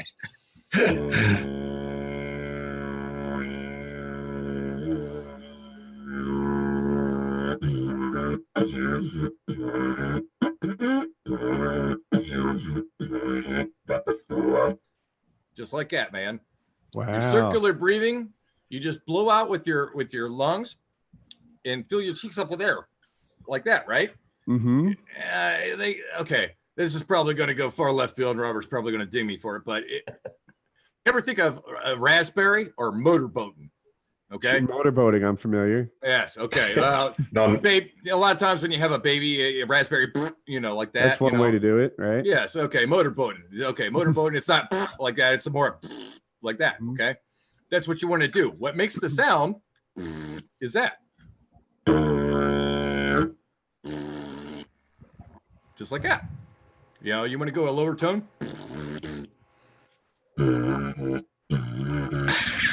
Like that. You want to do a little beatboxing action with it where you're going like that. You want to add anything in the background with that? How much was that thing? It's $40, dude. Does it get spitty inside? I can't see the. No, I worry that it constantly turn your background smells off. like the worst. Yeah, that's what I'm going to do here. See that Ever thing. using it. I got a toilet paper tube that does the same thing. It There's will. Craig's contribution to the show. It will. In the last 90 minutes. It will. I wasn't interfering with your stories, Woody, but I'm just teasing. You're great. Now the thing is, though, is that will get spitty, and that will, not work for a long term. Whereas this is hardwood. It's hardwood doesn't even get wet. That's what she said. But yeah, you can't leave the door open for me, Woody, because brain injury and all that stuff. The G-rated one this week. You're doing great, by the way. This is the best I can do. It turns out sometimes Robert's children watch the show. Yeah, well, they'll want one of these, I'm sure. I got a lot of kids. Sean already sent him a kite, a really nice. This is a great idea. I should take Robert up on his offer to fly at Blossom. Come on. And then I should arrive with toys for the children, didgeridoos, home DJ mixing kits, drums, Okay, that's enough. Okay. Yeah. How do we mute him? Just rolls and rolls of that. Be sure to pick him some that slingshots packing up. material that you pop. You know, give him some slingshots. You know, Oh, and some of the airsoft ammo that's just plastic. You know, Yeah, so that way it BB can just fall over guns. and ping, ping, ping, ping, all over. Yeah. Paintball guns are a fun living room toy. Yeah, especially with slingshots. Just the paintballs themselves, like, you know, Slingshots, ball bearings. Yeah, see, we can have a lot of fun together, Woody. You know. And there goes my invitation. I got a quick question about the this, since we're not paragliding only talk tonight. Did you guys all get the I put an post on YouTube, and the post was about the show. I'm just testing out how I can announce the show like a half an hour before, like it used to, because it doesn't do that anymore since they killed Google Hangouts. I didn't get your post. See, you didn't get it either. You're probably asking the audience. Yeah, well, I asked my wife first, then I asked my son. I was like, "Hey, did you get the announcement or whatever?" And it shows that it dropped, but I didn't. It's weird. I know where to Well, look. I did, obviously. I didn't get it until after the show was already up. So I think you have to hit the bell and then hit all, and then you get whatever nonsense that I'm dropping. Yeah, I got that. Maybe that's what it is. Already chosen. Is it? I think that it doesn't show up. Yeah, so I'm talking about in a browser, the bell on the top right. Yeah. That's not where it comes. And sometimes I get those posts in the middle of my YouTube homepage. Right. So, okay. That's where I think it drops. Very interesting. I'm just trying to think of a way to drop the show ahead of the show. It was really nice before. Me. That's why I sent you that text. Yeah. Interesting. For what it's worth, I'm looking. That was when we went live right though. Now, and yours isn't there. Say that one more time. I'm looking at my YouTube homepage right now for posts. It's in the middle of my screen, and the one that you made isn't on mine. That makes me very angry. Anthony Gringo says he's got nothing too. There's a few people that said that it has though. So yeah, conspiracy, inconsistent. Might be one of those Google things, you know, where Hangouts worked for me, but it didn't work for you, Robert. You know, I'll have you know, I have someone very, very high up in YouTube right now that I'm going to report this to. That's nice. Very high. All your videos actually. So I would think that I would be a person YouTube gives the most notifications to. Like, you know, if you ignore one of your subs for a while, it's telling you about them. That is not the case with me watching your stuff. I always catch it. So I don't know why I don't see your stuff. Well, I'm glad I asked that question. It's conspiracy. I always get them 3 minutes after you start, so I don't get it either. Yeah, that's what I'm trying to avoid. The other way works. When you say you're going live in 30 minutes, I see that. Like usually most weeks you do that, right? It used to. Yeah, it doesn't do that anymore because of Zoom. Zoom is, as soon as I click it, that's all. It just says, oh, Robert's live now.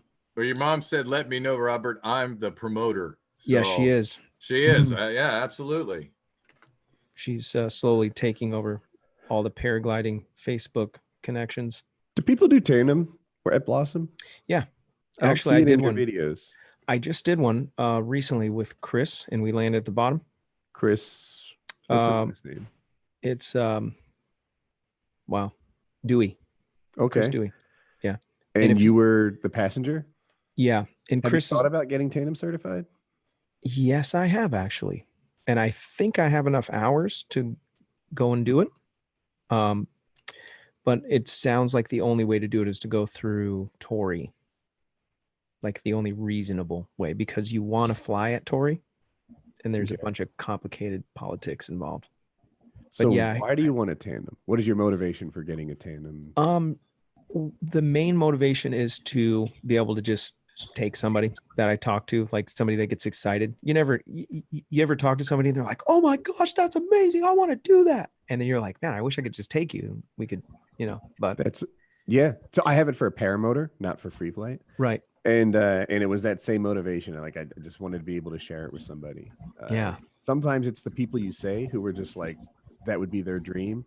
Yeah. Other times it's like, it's not even a person in particular. It's like, I'm witnessing this sunset. This sunset is next level. And I feel like I'm privileged. Like the universe smiled on me to allow me to watch this sunset in this environment. Right. And it would be a little more special if I could share this with somebody. and that was the other half of it. I feel the same exact way. Yeah. Yep.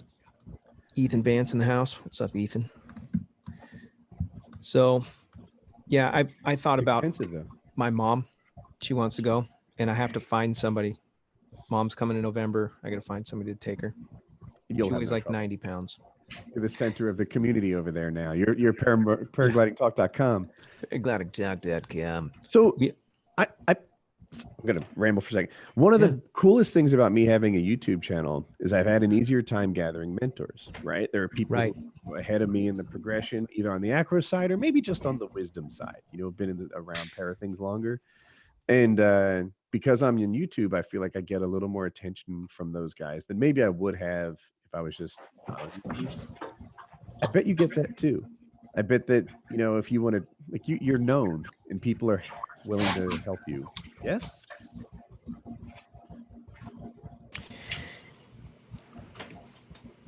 It's a careful balance. Okay. With accepting YouTube criticism. Oh, but I agree. But I was talking about, like, sorry, my son maybe Max in my Marion ear right pays now. more attention to you than he does the other guys on the hill. Ooh, because he knows you from the channel. Maybe Gabriel Jeb does, or Brad, or right. I thought about that. These guys, I was already in their business before most of them. I was in their business, talking to them, trying to pick their brain, trying to make friends.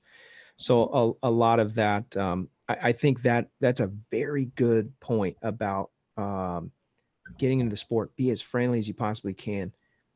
If you shut doors, like there was so many times where I could have played the offended mad person because people got in my face. Like, you bought gear on eBay? Oh my gosh. One guy told me, I wouldn't even burn that. Like, you're flying that? You're going to die. I would have said at least it was a Craigslist. And, there's a certain amount of stuff that we deal with coming into the sport new. There's a certain amount of stuff that you got to process. And I really, we talk about the universe being involved in stuff, and we talk about, good luck, bad luck, or whatever. You want to talk about paying for stuff, or maybe, you want to bring God into it or whatever. There's some things that happen when you try to get into this sport. Like you said, there are things that you're going to see that a very, very small fraction of the people on the planet. I was just telling Tony this the other day, dude, we get to experience some of the coolest things. I mean, I can't even imagine anything cooler than what we're a part of. But there's a price you got to pay. And I don't know what your price is going to be. I don't know what you're going to have to deal with, but coming into this sport the way I did was the wrong way, I think. I wouldn't trade it for anything because I have a much deeper respect and a profound respect for the sport compared to when I came in. But you have to pay. There's a certain amount of, I don't know what it is, but it is. You have to pay. I had at one point a guy told me, I think your mama's ready to throw down, man. She's like, hey, who got on your face? Got on your face? Yeah. She's ready to open the can. She's like, hey, you just point me in the direction. She's feisty. Yeah, but there was a few times where I thought, you know what, maybe I shouldn't do this. I shouldn't be. I mean, I'm talking from the very get-go. One of my first videos, if you go back, there's a teenage kid, and I'm kiting in the park. I haven't even flown yet. And I have my wing, and I'm kiting the park. I bring the wing up, and this kid is yelling from across the park, "You got to get a permit to do that. You have to get a permit." I remember that. Yeah. And I had been kiting there probably 3 or 4 times, and the kid was there every time he was at the skate park. Got my permit. Yeah. I even made that G for you. That's right. That was good. Well played. Well played. I read between the lines. This kid, but I couldn't believe that he's doing, and I'm like, shut up. I didn't know. I'm thinking in my mind, like, oh, FAA is gonna come and find me and penalize me. I'm never gonna get to fly. I'm telling. I finally just yelled at the kid, "You don't need a permit. Shut your mouth." And it's in one of my first videos. It's pretty funny. My kids were gonna go and jump him. I'm like, no, stop. We're just kiting. We're just playing. Yeah, but there was a lot of times where, you know, I'm like, there was a time when I was at Little Black, and it was like one of my first couple launches off the 300. We'll have to fly there if you do come, by the way, just to say that you flew Little Black. I'm sorry, Robert, but I would have busted out with, well, your mom seems to like it, so shut up, you know? Yeah, and then he'd been like, oh, you know, and you wouldn't have had to deal with him for weeks because he'd have Your been mom's getting impressed with the way I keep it up. I come in for a downwinder at Little Black in front of the site rep. I didn't know she was a site rep for Little Black, but I come in downwind landing and she stops me and she's like, why are you landing downwind? Who's your instructor and what are you doing? Are you a P2? And I was like, no, I'm a P0 actually. I don't have a P rating yet, but I know what it is. And I said, I know about the San Diego Hang Gliding Paragliding Association. And she was like, you can't land like that. You're going to bust yourself up. And she starts just reaming me. And I'm like, oh, it's okay. I'm fine. You know, and I was vibing because it was so cool. I just flew, you know, who cares what happens? It was amazing. But, you know, a lot of, and then you've got some really hardcore people that are very passionate about keeping sites open. And they're convinced that if somebody breaks a leg, they're going to close the site. They're going to close the site. And there's a balance to everything. Andre Bandera states that he believes it's not technically flying if you can't land at the same spot you took off from. So that I would consider that kiting. If you didn't land right where you took off from, that's kiting, dude. Hey, you're clear. What if you're off by just 5 or 6 feet? You're still off. You're just kiting. Okay. Unless you take off and land from a frisbee, it's not flying. It's not flying. Yeah. Well, how did I get to California? Like right there? You know, on Delta Kite Lines? By the way, what do you think about cross country free flight? Oh, well, one, I'm bad at it. So that's an issue. I didn't think so. I thought you were doing pretty good with your motor. Oh, catching thermals and stuff. Yeah. I mean, so if I can, I feel like identifying where that thermal is an area I need to improve on. The things I expect to be triggers aren't always triggers. I'm a little mixed up. Like, okay, if there's a booming thermal here, there's probably not one right next to it, right? This thermal dominates our little microclimate. But then sometimes there is one right next to it. Or sometimes it's smart to leave this one and go to the better one that's not far away. And I feel like I have low confidence. I need glasses that let me see where the thermals are. If you could whip that up, I would be good. Because it's not the pulling of the brakes. That part I have a lot of time in. I think that's coming at some point. And because the glasses? Yeah. and I fear that it's actually going to come to pass. And the reason why is because I think it'll kill free flight. The majestic part of being an excellent pilot is figuring out how to do it, and it takes forever. It's like you can't master it overnight. I'm one of the guys that will tinker and stuff and try to figure out. If I can't figure it out, it's like, get out of here. But this has completely captured my attention.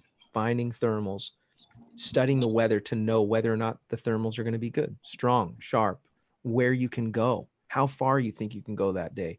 I mean, it is a whole different, it's majestic. It's interesting. So, all right, don't get caught up in my initial phrasing. Free flight is a sport of failure, right? So if you go to the free flight mountain, there's a better than average chance that you won't get what you were hoping for. You know, even if you stay up for 90 minutes, maybe you like that day, your expectations were 6 hours. You might take a sledder. You might do more walking than flying that day. It's like you're only happy unless you've broken a PR. Right. And that only happens once or twice a year-ish. You know, motoring is a sport of success where almost every flight is the one you intended for that to happen. And you would think that would make motoring more fun. But over the long term, I don't see a lot of 14-year motor pilots. But in the free flight world, those old salts are on every hill, it seems. And I Mm-mm-mm. wonder if that denial of success is part of what makes for these long-term free flight pilots. I'm bringing you back. Yeah. It's like So, basketball. I like both. I would free flight a lot more often than I do if I was closer to the hills. I mean, I've driven 5 hours and then just the wind was light, but it was over the back and it didn't meet my standards and I drove home.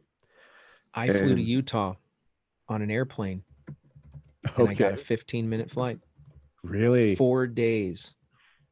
And I knew part of the weather changed. I don't know if you saw, but Tony had a collapse on launch, Mm-hmm. on the Monroe launch there in Utah. It's like just under 9,000 feet. She hurt? He's got a prior back injury, so we were really worried, but he's totally fine. He did go to the ER just to make sure everything's good. Mm-hmm. And but I ended up in the ER as well, not from flying, but I got some kind of an inner ear thing. I'm actually still deaf in my left ear.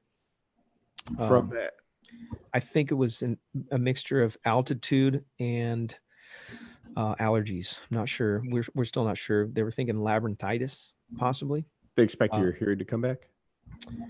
Yes. But they're just optimistic. We don't really know. I haven't taken a I don't know, CAT scan or any of that stuff. Mm-hmm. But I think How that's deaf the is only way we deaf? can do it. Like I'm down to probably about 10%. pretty deaf. It's really bad. Yeah. Like if I take this plug out, it sounds like a tin can. You're not getting much, huh? It just sounds, everybody sounds really Mic weird. test, 1, 2, 3, 4, 5. Yeah. Kind of hurts.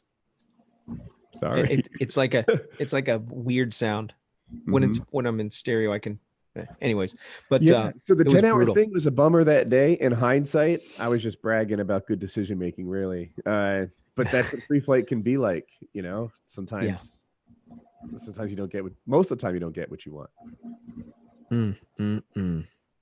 That is true, though. That's a good point. Brings you back. Yeah. That's one of the things that I really appreciate about Blossom is you can notice your progression. Whereas if you're flying at different sites all the time, you might not notice it'll take longer. You can dial it in. Like I imagine if you gave me a site briefing, it would be pretty expert site briefing at this point. Where the house thermal is and where thumper is and all that fun stuff. Yep. Yeah, there's all kinds of logistics with the wind direction. So depending on the season, and these guys have it just to a science. It's incredible. When you had your Cascade event, was it related to the wind coming over El Cap? Like, was that part of the shear turbulence? It was at Palomar. So, so it wouldn't be. Yeah. And I did notice that there was going to be some wind direction change at altitude, but I just didn't think that I was going to get that high. Honestly, that day was on paper, it was a mediocre day. It looked like you weren't going to get above launch. We were not optimistic. When we got in the truck, if you watch at the beginning of that video, I tell Tony, I said, it looks like a bag of crap. And he goes, no, actually, it looks like it's going to be okay. And I'm like, oh, well, that's cool. At least we'll have some fun. And I was in the strongest biggest thermal that I'd ever been in. I've had bigger since, but that one was massive and sharp edged. And so it took me to the moon. But when I got to the top, I think it kind of spilled over. And then that's where it would make sense. That's where the shear was at the inversion. So what happens if we take current Robert and put him on that day again? Do you think, let me throw some things out there. Would you be on the ground predicting an event like that? Would you be in the air, but better able to handle bad air? Would you avoid bad air? I had another day like that at Blossom, and it showed up on the weather, and I knew that there was going to be a shear right about 6,500 feet. Mm-hmm. It was a direct west wind at launch, and then it was a direct east at 6 grand, and the wind speed was pretty good. If you've got like a 2-3 mile an hour wind, you might just get a convergence where the air just kind of pushes up, and we love convergence flying. But when it's sheer, you've usually got like 10 miles an hour going this way, and then you've got this 10-mile-an-hour barb pointing at the other one. So you know how the barbs look.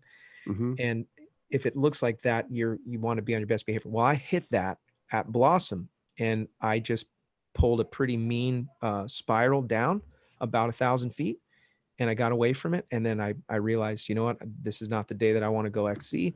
There was a couple guys that went. I just went back to launch, and part of my decision was because I had the boys with me, and I didn't want to leave them. And Tony Boyer was actually there. How'd you feel about it afterwards? I felt way more confident spiraling down and getting away from it, knowing that I had control. Whereas that day at Palomar, when I hit it, one guy commented, I actually turned back into the thermal that I had just kind of popped out of right after I hit the turbulence, because I bumped that crazy air once before, and that's why I turned my GoPro on.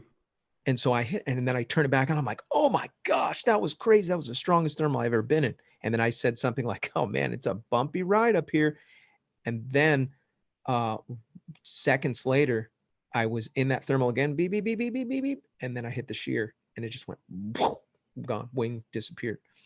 And I still to this day don't even know which side went, how it all went down, but it was intense for a second.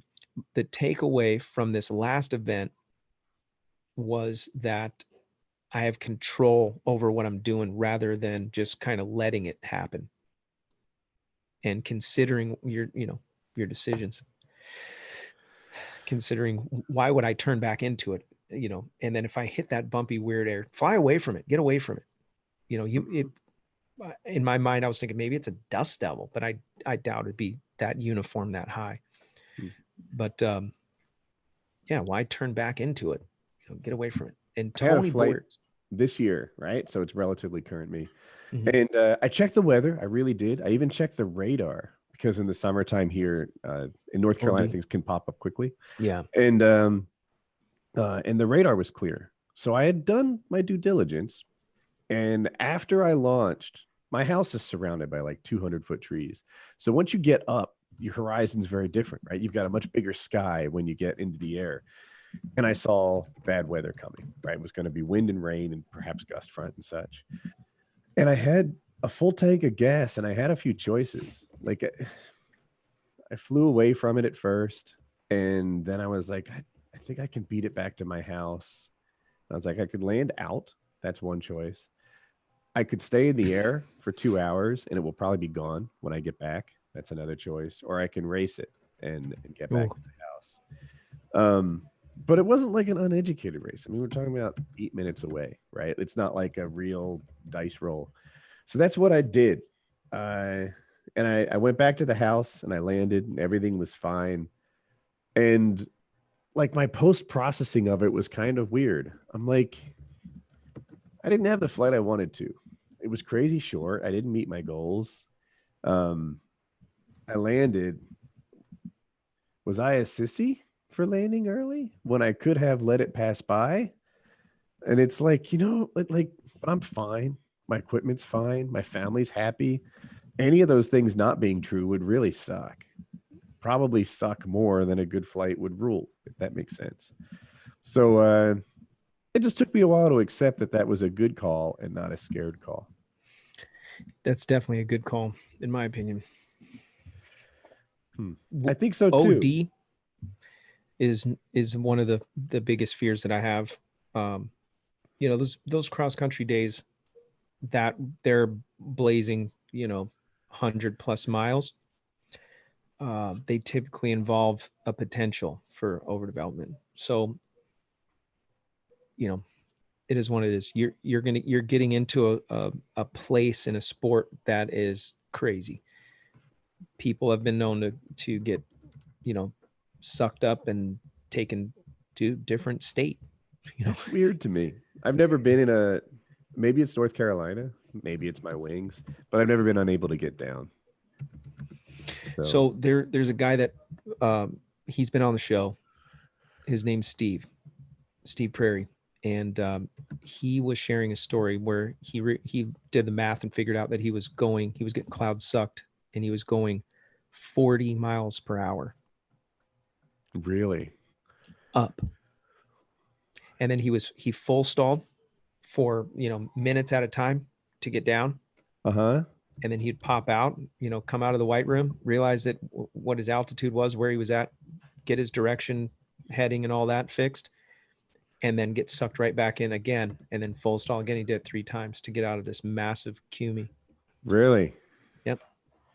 Yeah, full stall you get Thousands of down feet. pretty quickly. They say nose down spiral's the quickest way down, but there is one more. Yeah. Just to not have a wing anymore. Yep.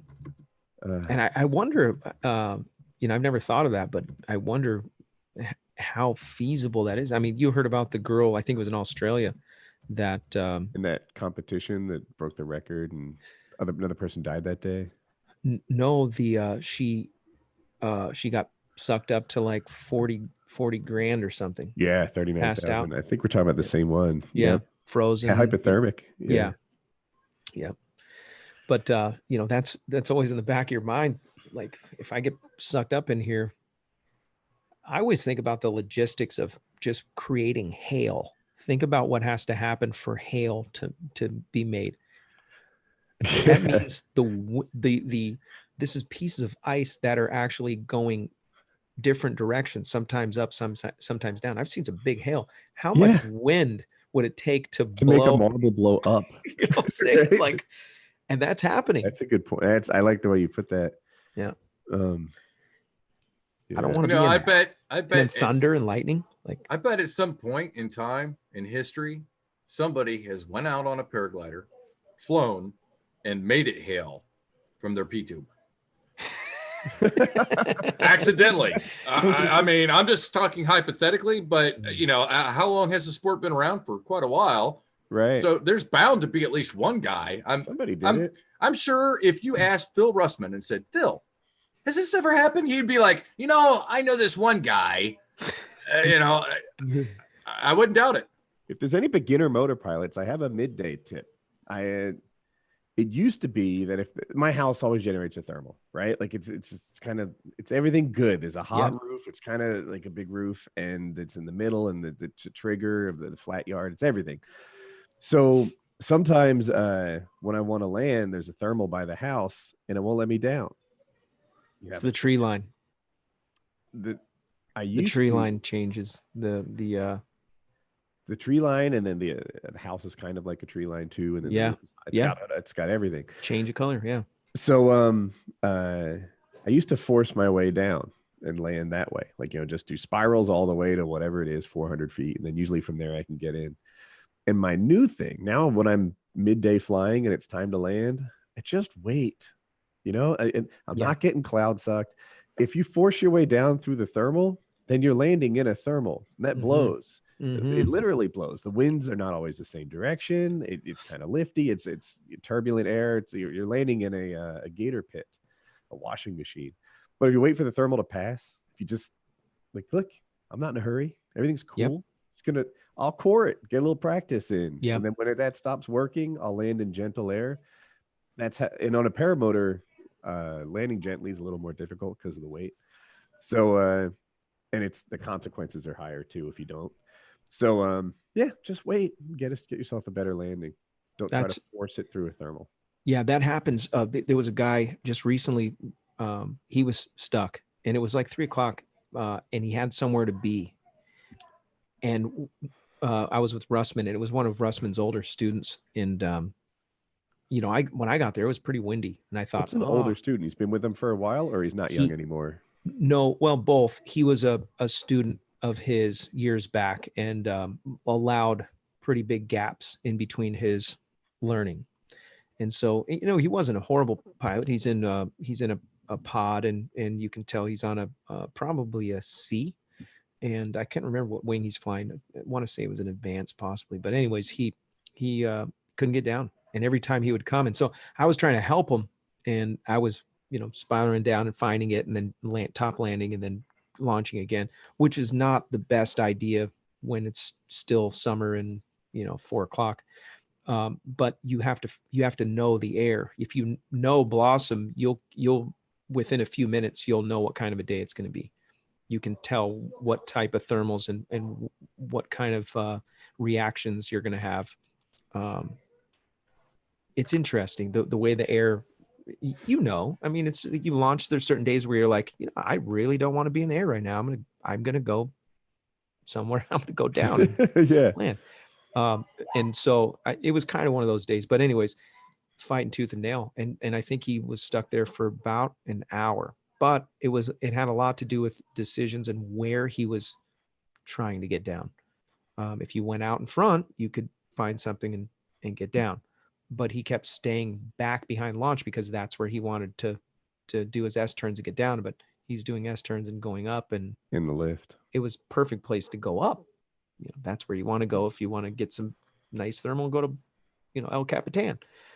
But he might want to just reprioritize in that situation. Just He fly. could land at the bottom.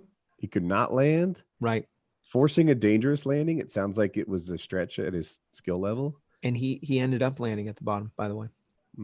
Yeah. And then we couldn't get a hold of him because he didn't have a radio. By the way, take a freaking radio with you. They're cheap. What is wrong with you? If you're the guy that doesn't bring the radio, about $30. seriously. Right? I literally bought another one because I wasn't a fan of the one that I had, the first one I had, but it still works. So I bring it with me every time because there's always somebody that doesn't have a radio. Come on. You're right. And I say that, as because I want to harass you when you're flying, And, yeah. You might be ugly and you don't know. And that's what Robert's for. That's right. You need this. We were flying. A guy had a stress knot, and his wing had this buckle in it. Oh, From underneath, you couldn't see it. Yeah, and he was flying for like a half an hour with that, and it wasn't. He didn't notice. He's not a high airtime guy. And I flew over, and I'm like, "Are you kidding me? Oh my gosh, he's flying like that!" And it was flying really slow. And so I got on the radio, and I said, "Hey, you got a stress knot or something. Your wings deformed really bad. You might want to land and fix that." No response, no radio. So I had to spiral down, get next to him, like, "Hey, look at your wing." And there's two other guys trying to fly, tell him, "Look at your wing." And finally he went and landed. He had no idea. So I showed him Did you see the Ari in the air video where the guy died? Where he talks about the accident. Yeah. That was heavy. Yeah. And you could tell it had an impact on Ari too. No doubt. Russman was there too. Was he? So for Yeah. people that don't know, Ari's flying. Ari's an experienced pilot. He's very good. And he's buzzing around. He sees a guy come and he's going to fly. He seems to inflate perfectly. And he goes straight up. And from the air, he looked like a good pilot. And then in an instant, he fell. I'm going to say 200 feet. Ari knew it was bad. Like even from the air, he could see. I just have the Bofang radios. I buy every one. I like the new one with the 5 in it. I'm getting him a link right now. Okay. Yeah, the wing goes limp, it kind of blows away. Guy crashes 200 feet. It's as if from the air, both risers broke at the same time. And Ari gets himself down, which is a story in itself, right? He needs to get himself on the ground in a hurry without being the other accident victim, right? So he manages that. And he gets there. He sees the guy laying in a configuration that humans don't rest in, and he was dead. And what had happened is the Cobra launch that seemed so pro was accidental. The person was actually holding the risers with his hands. And when he got lifted off the ground, he wasn't clipped in. When he got lifted off the ground, he held for as long as he could. Like in hindsight, of course, letting go quickly would have been the move. But he let go at 200 feet or so and fell. Just let go of one. Just let go of one. You think the streamer would have helped him? No, I'm saying like if you got plucked, you just let go of one. He was holding on to both. I thought at 200 feet you let go of one. I'm like, I don't know that helps. Oh man. Yeah, let go of one. Let go of both. Like, have you been injured yet? No, I broke my ankle, when Remember? 2 years ago, something like that. And it's made me realize, like, the monetary value of not being hurt is really high. Yep. Like I don't know what I would have paid to just undo it, right? Like if you had a sort of Star Trek fixing device, but it'd be a lot, 50 grand, 100 grand, like to just have that unhappen normal is worth a ton. I'm dealing with that right now. We're talking about letting go of the wing. It's like, what is that used wing worth? 1,500. Right. Like, dude, that is nothing compared to, say, 2 working feet. But Game you're going over. through something now. What were you saying? Oh, I haven't been able to fly since I'm on 3 weeks because I have the ear. Yeah, I had to go to the ER because I couldn't walk, couldn't drive. My balance, it was just like I had put my head on the baseball bat and ran around and then try to walk everywhere. That's how I was living that.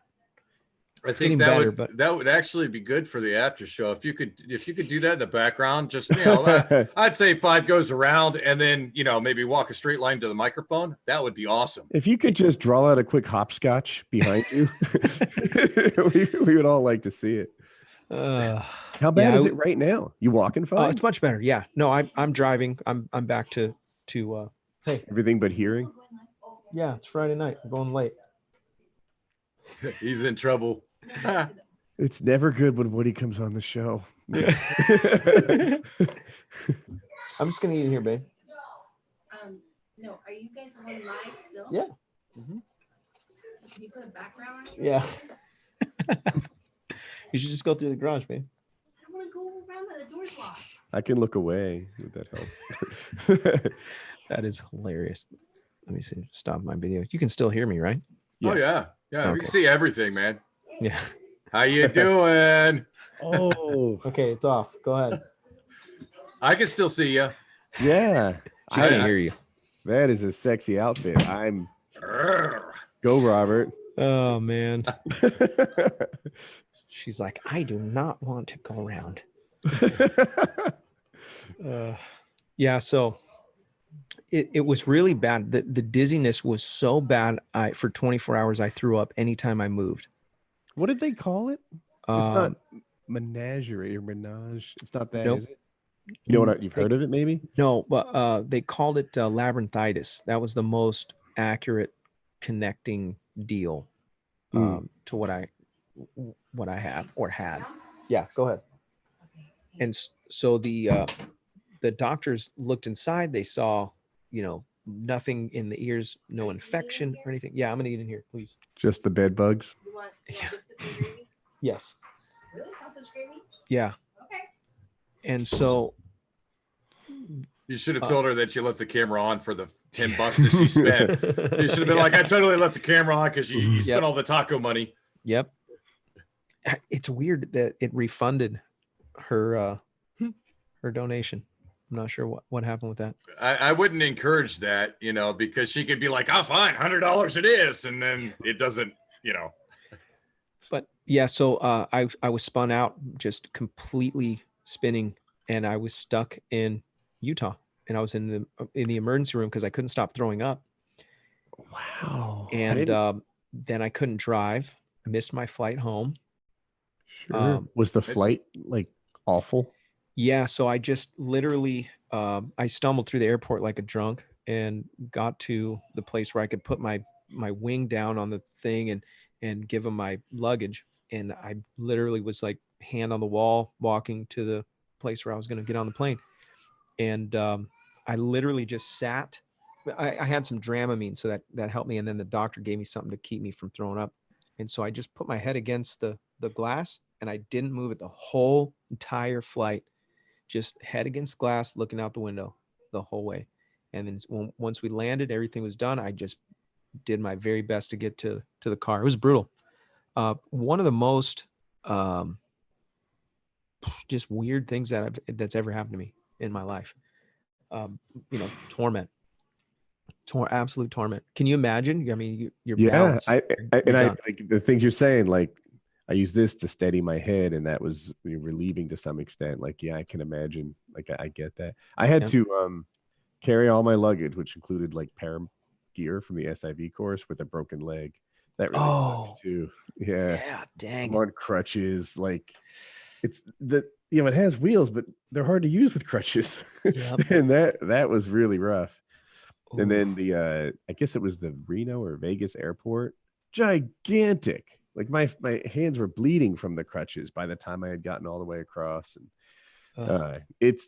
and of course it was like day 3 on them too. So like I wasn't good. I wasn't like in crutch shape, if there's such a thing. Yeah. I didn't like it. Someone in the chat mentioned that a full face helmet would help a lot of people. In the paragliding world, they're pretty common. I can't picture your helmet. What do you have? I have a open face laser. Okay. Yeah, it's probably the first paragliding helmet ever invented.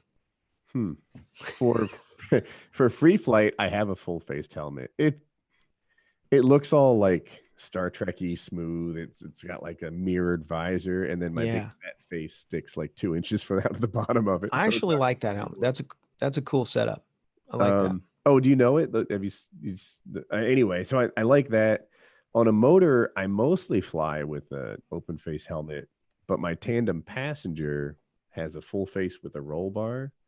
Like on a motor, tandem flights are just gentle beginner flights with a million times more responsibility.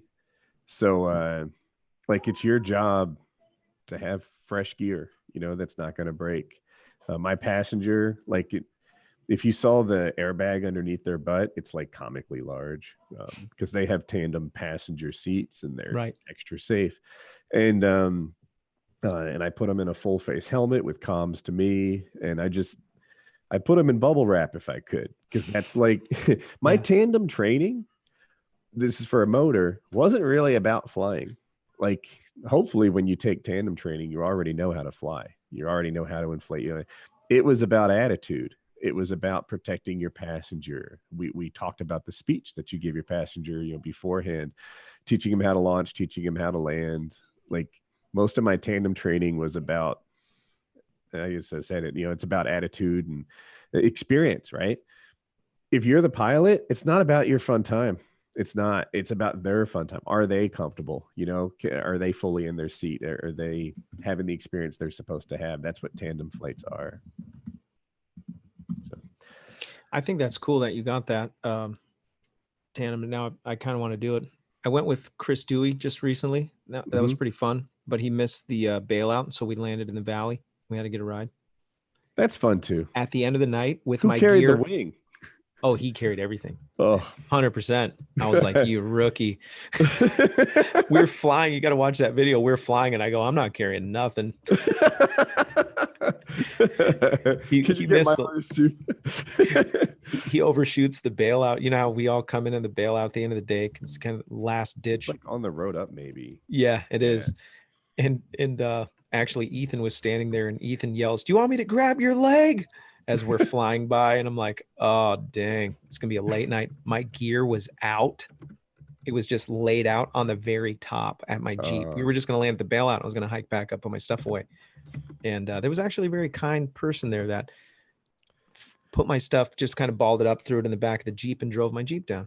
Oh, I had a good experience. So I'm in Mountain City, Tennessee at a fly-in, and I had just thrown my reserve. It was literally the very next flight. So I'm on a free ride that looked brand new. This thing, like, it's so crispy. It looked like a great condition wing. I'm doing a sat on it, and my center A-line breaks, right? So the wow. center A-line is, so that busts. I get out of the sat, and I'm flying, and it's not flying great. Like, it's flying, but it's a little slower, and my sync rate is a little higher. And Interesting. I had a choice. I was like, well, I could throw a reserve, but I'm flying. And throwing a reserve is a whole nother, like you're just trading one problem for another. Right. I wasn't sure I was trading up. So not reserve. I could try to make it back to the airport, but that seemed like trolling, like in the fishing sense. You drag your line through the water, and I guess the longer you drag it, the better chance you have of getting a fish. I'm not a fisherman, but let's work with that. Yeah. That's how I felt about my flight back. I'm like, I'm just dragging this line, hoping not to get bit all the way back. So I landed out. And that turned out pretty well. I didn't have a very good flare, and I think I took a knee on the landing, but nothing broke, right? So then I go there and I'm in this guy's farm, and Britton Shaw actually training on landing in people's property. And it starts with, this is a beautiful piece of land you have here, right? And like, I don't really have the cojones to say that, but I did. And you know, the guy sees me walking through his yard, and I'm like, I'm sorry to intrude. Am I streaming? Yeah.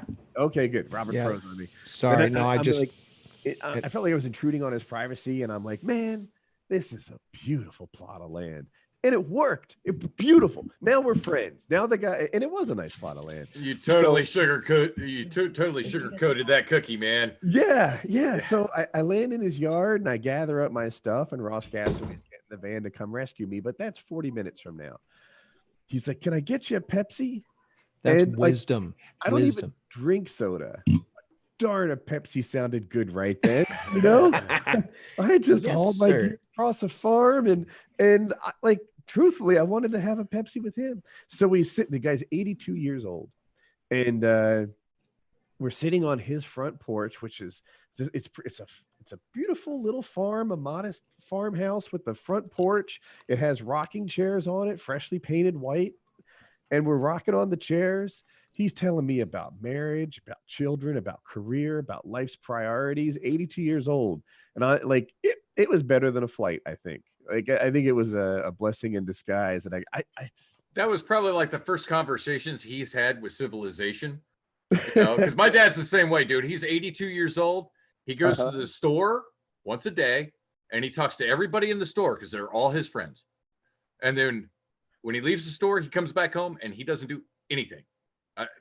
He's got no hobbies. He really just watches Westerns and that's it. Yeah, there you go. This is the dude. He and I, we hung out that morning. I took a selfie with him. Yeah, he's probably like, I like this Woody guy. He's cool. You know, I liked him. He was cool. Old school, you know? Yeah. That's awesome. So, you know, sometimes plan A wasn't the best plan anyway. Now, here's a question for you, Woody. In the chat, Fly Swamper asked, did Woody get his tandem rating through USPPA or the ASC? I got it through ASC. They're both good now. I got it in this little window where ASC allowed trikes and USPPA didn't allow trikes. So, like, not only was it like easier to get, but it was better. And I'm like, dude, if it's easier and better, duh. So I'm still on the ASC one. But now the USPPA allows trikes too. What's the requirements? You know, I don't know. I'm not. I forget. I think there's 25. Certain amount of flights. Yeah, I don't know. I think you have to be 100-hour pilot or something. I was pretty far above the requirements. How many flights did you have to do in their presence? 25. Oh. 25. Yeah, and I did them with 3. At first, I did them with the instructors, but it was me and another guy who happens to be an instructor, just not tandem rated, that we're both getting our tandem ratings. So we switched passenger and pilot positions. And to be honest, you learn from both. And then after that, I actually didn't fly anyone. I didn't buy gear immediately. And another friend of mine got tandem certified. So, like, I did the training again with him, and then I bought my gear. So, Craig Couch asked, does the 82-year-old gentleman have a YouTube channel? Yeah, I think so. I had to comment on that. What was that flying? Moonshiners. It's in Mountain City, Tennessee, and it's a really good one. If there's any paramotor people in there, for a couple of years in a row, they choose it because it seems to be the week with best weather, and it always does have great weather. And the nature of it is in the mornings, sometimes there's fog, and then as it burns off, you launch, you get above the fog, and it's just like it's this magical carpet, privileged perspective. And the only challenge is the altitude's a little highish. So if you're like me and you're used to launching at 290 feet, you gotta have your act together. Better have your act together. Wow. Got 2 thumbs up on this video. You're gonna have to step it up, Woody. Oh, I got you. I'm 50% of your thumbs up at this point. You've been on YouTube for a long time. What's the benefits of getting a thumbs up on a video? So the algorithm changes, but in general, activity on a channel, it kind of, you know how the YouTube notifies people of your videos. Probably most of your views don't even come from subscribers. But if I like leave a comment on your video, give you a thumbs up, then YouTube considers me even more engaged than just my watch time would imply. So it'll be more likely to show me your next video. Interesting. Yeah. And if, you know, tons of people are really engaged, like they're watching the whole thing and they're commenting and thumbsing upping, then it might show your video to people who have never even seen your channel. Interesting. At what point did I apologize for eating, but I'm freaking starving. Hey, it's totally cool, Robert. It's 11:20 over here where I'm at, and I haven't eaten anything yet. And I've had 2 flights, and I've been lacking my nicotine support because, you know, keep it off the screen, y'all. You know, there's a ban going on. Yeah, well, unfortunately, it's not here in Ohio. You know, I quit smoking. And Yeah, it's good. the only, that's Good the work, only man. thing that's helped me to quit smoking, actually. When? Paramotoring. When what? Who said when? I said, wait a minute. It was, Oh. when did you quit smoking? That would be 2 months ago. Yeah. I was a 2-pack a day smoker since I was age 10. Damn. Yeah, and I'm Wow. 42 now. So yeah, So how hard has it been? not. I mean, Really? yeah, a lot of it has to do with my background though too. Okay. I'm vaping. What I'm trying to do is I'm recovering from a brain injury. Obviously. Well, yeah, I was in a coma for 13 days in 2016. It was a motorcycle accident. Somebody had rear-ended me at 60 miles per hour when I was waiting on the traffic light to turn green. That's common. Was Yeah. texting involved? Do we know? Well, no, drinking was involved from the other participant that hit me, and see. it was pretty jacked up, man. It was a messed up situation. I had 3 skull fractures, brain bleeding, brain swelling, a comatose state, fractured T8 vertebrae, and a broken left leg. And when I woke up, I had lost my ability to smell and taste. So the doctors really don't see that as a necessity for life. You know, like Sure. you don't need to taste or smell to live. Unfortunately, the last time I checked, girls smell good. And unfortunately, they taste good too, you know? So, you know, double whammy, dude. So I can taste fruits. I've gotten to the point where I can taste fruit. I can taste vapor from the vape juice. So what I'm trying to do when I eat, I know I'm eating. I can feel the texture, but I can't taste the flavors. So what I'm trying to do is train my brain. I think it has something to do with the connection between my taste buds and my brain. You're thin. Were you always thin? Oh yeah. I was maybe 165 pounds before the accident, and I can't even gain my weight back, dude. I tried everything. I'm at 150 pounds. You probably don't like food as much. You know, I don't really get hungry. I never have.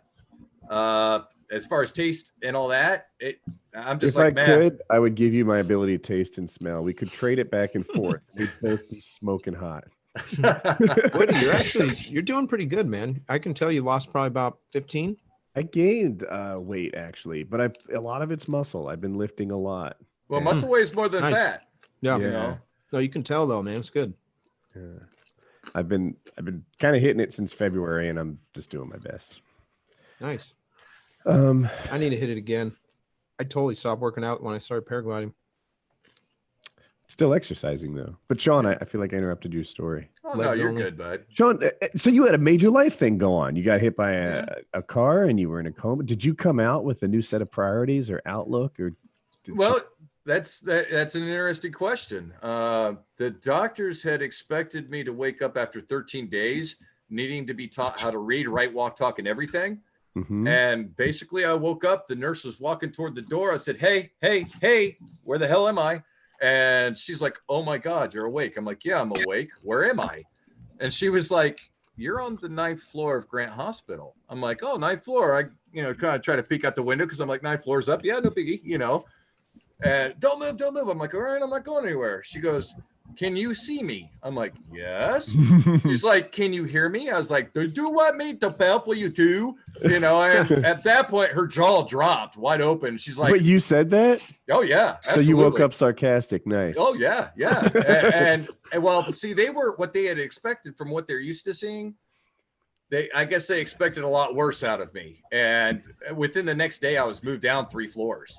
And then the next day after that, I was in inpatient care and was released. I was only hospitalized for 3.5 weeks total.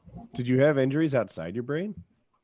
Yeah, I had skull fractures. I had the T8 vertebrae fracture, and I had the broken left leg that where the break was, they had ran a drill bit into my bone from my ankle, and the drill bit broke in the bone. They freaked out because they couldn't get the drill bit out. So they were like, what do we do now? He's unresponsive. He's not able to tell us anything. We'll just run the shank in there and see how it does. They ran the shank in. It bent the shank in my bone. And then they were really freaking out. Like, we don't know if this is going to hold. What are we going to do? And they're like, well, screw it. We'll just drill another hole and put another one in. So that's what they did.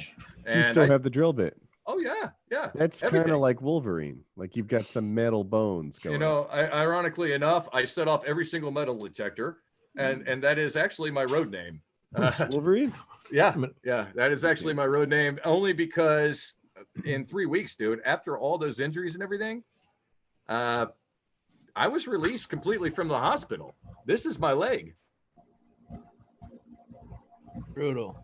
This piece right here is the drill bit. The little, okay. That's the drill bit. That's the shank that hit and bent. And then that's the one they put in to hold that one in. I've got more hardware in my leg than you. Yeah, probably. Actually, yeah. No. But like in terms of, my brother had cancer.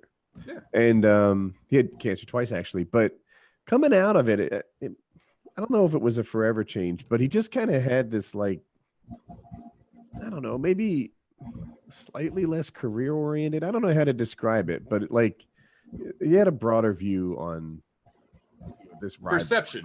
Right, this 100-year ride that we get to take, or 70 or 40 if you fly Paris stuff. Like, did it change your view on the ride, man? I really don't think so. It has, but it hasn't. There's a lot of things that did change. As a matter of fact, I had a fiance. We had just gotten a house. You know, she had 3 kids. We were being a family unit for 9 years. She died. And they told my family not to tell me.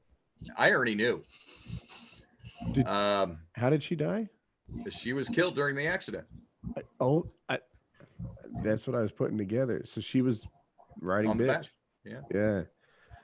We were raising money for 3 fallen officers and their families that night. And I was just coming back, trying to get home, and wham.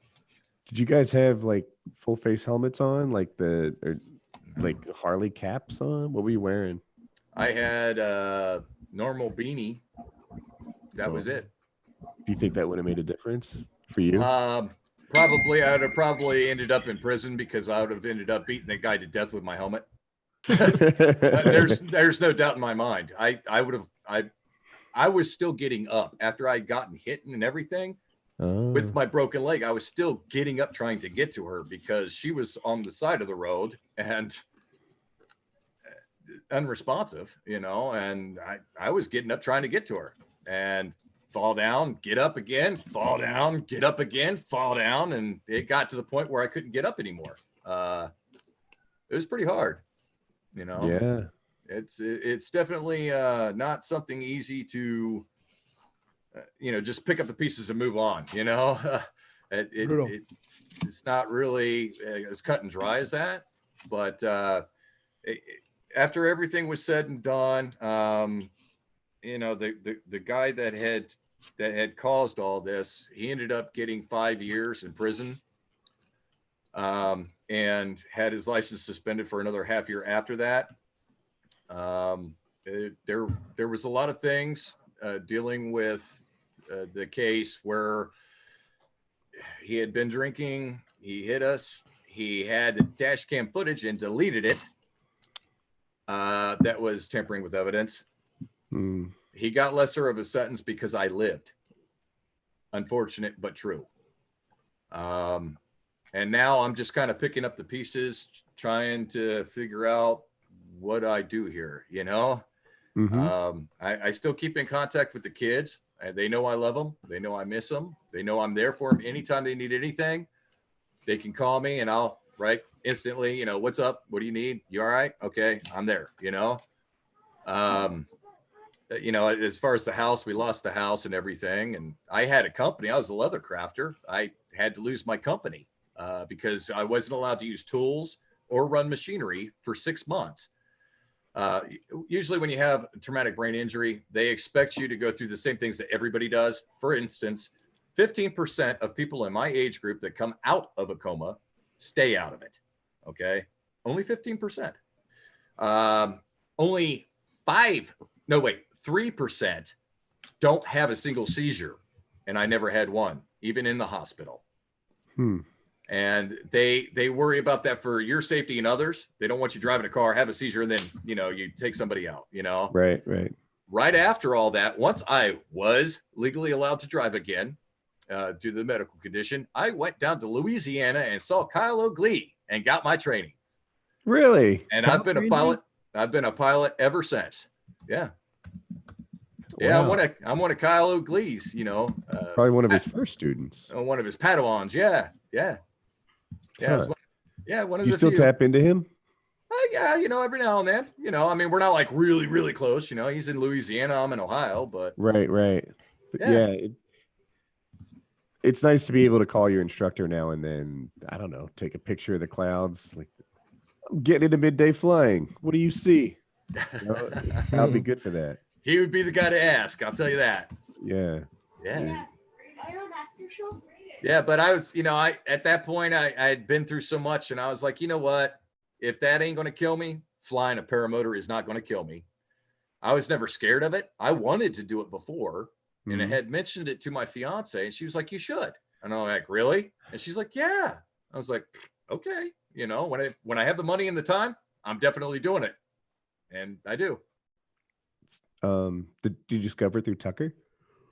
You know, that's kind of interesting. No, this was before Tucker, actually. This was just before the Mojo 4 came out. And I was checking it out. I was into kiting. I did all kinds of kiting, single line, dual line, quad line, traction, parafoil, you know, just buggying, things like that. And I've done that for 10 years. And I'm like, well, there's not much difference between a 4-line kite and a glider when you're kiting it. And there really isn't. It's quite interesting. The difference between kites and gliders is gliders are meant to fly you and kites are meant to pull you. Other than that, same concept, you know? And they both can do the other a little. Oh yeah. They kind of intermingle and all that. But yeah. Huh. Well, that's cool. How long was your training with Kyle? A week. Solid week. Yeah. I went out there with him, and he watched me kite for a while and was like, dude, I think you're ready. So quickly because of the kiting. Yeah. He's like, dude, I wish I kited like that when I started out, man. You just boom. You're not dragging your wing. You're not anything. You're just up. And then if it's not going up, you let it back down and wait a little while and then do it again, you know, and you got it, man. You know, so the next day we did the hang test and everything. And then we went on with the training, and yeah. You did your thing. Cool. Yeah. Did he tow you? No. This was he had a tow machine, but I don't think he had been using it yet. For training, yeah. But then again, I was already ahead of where most people are. I'm the one in 10 that he talks about that, you know, just picks it up and is doing it no problem, you know, just boom, done, you know. But it's because of my background. Yeah. RC planes, kiting, and things like that. I've watched weather. I understand, a whole lot of the behind the scenes stuff.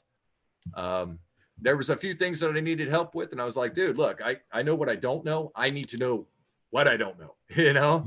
The stuff I know pretty well, but you know, and it was mainly the air charts, how to read, you know, the aeronautical maps and things. The VFR, and, yeah, and understanding about VFRs. And what'd you start with gear wise? I started with the Mojo 5, Mm-hmm. Moster 185 with a can gook. Okay. Yeah. I still fly the gook. Yeah. Yeah. You like it? Yeah. It likes me. So, you know. I don't know what I'll do. I'm in a constant state of shopping for para things. That's just where I exist. I don't know what my next motor would be. It might be the Rider, the Fly Products Rider.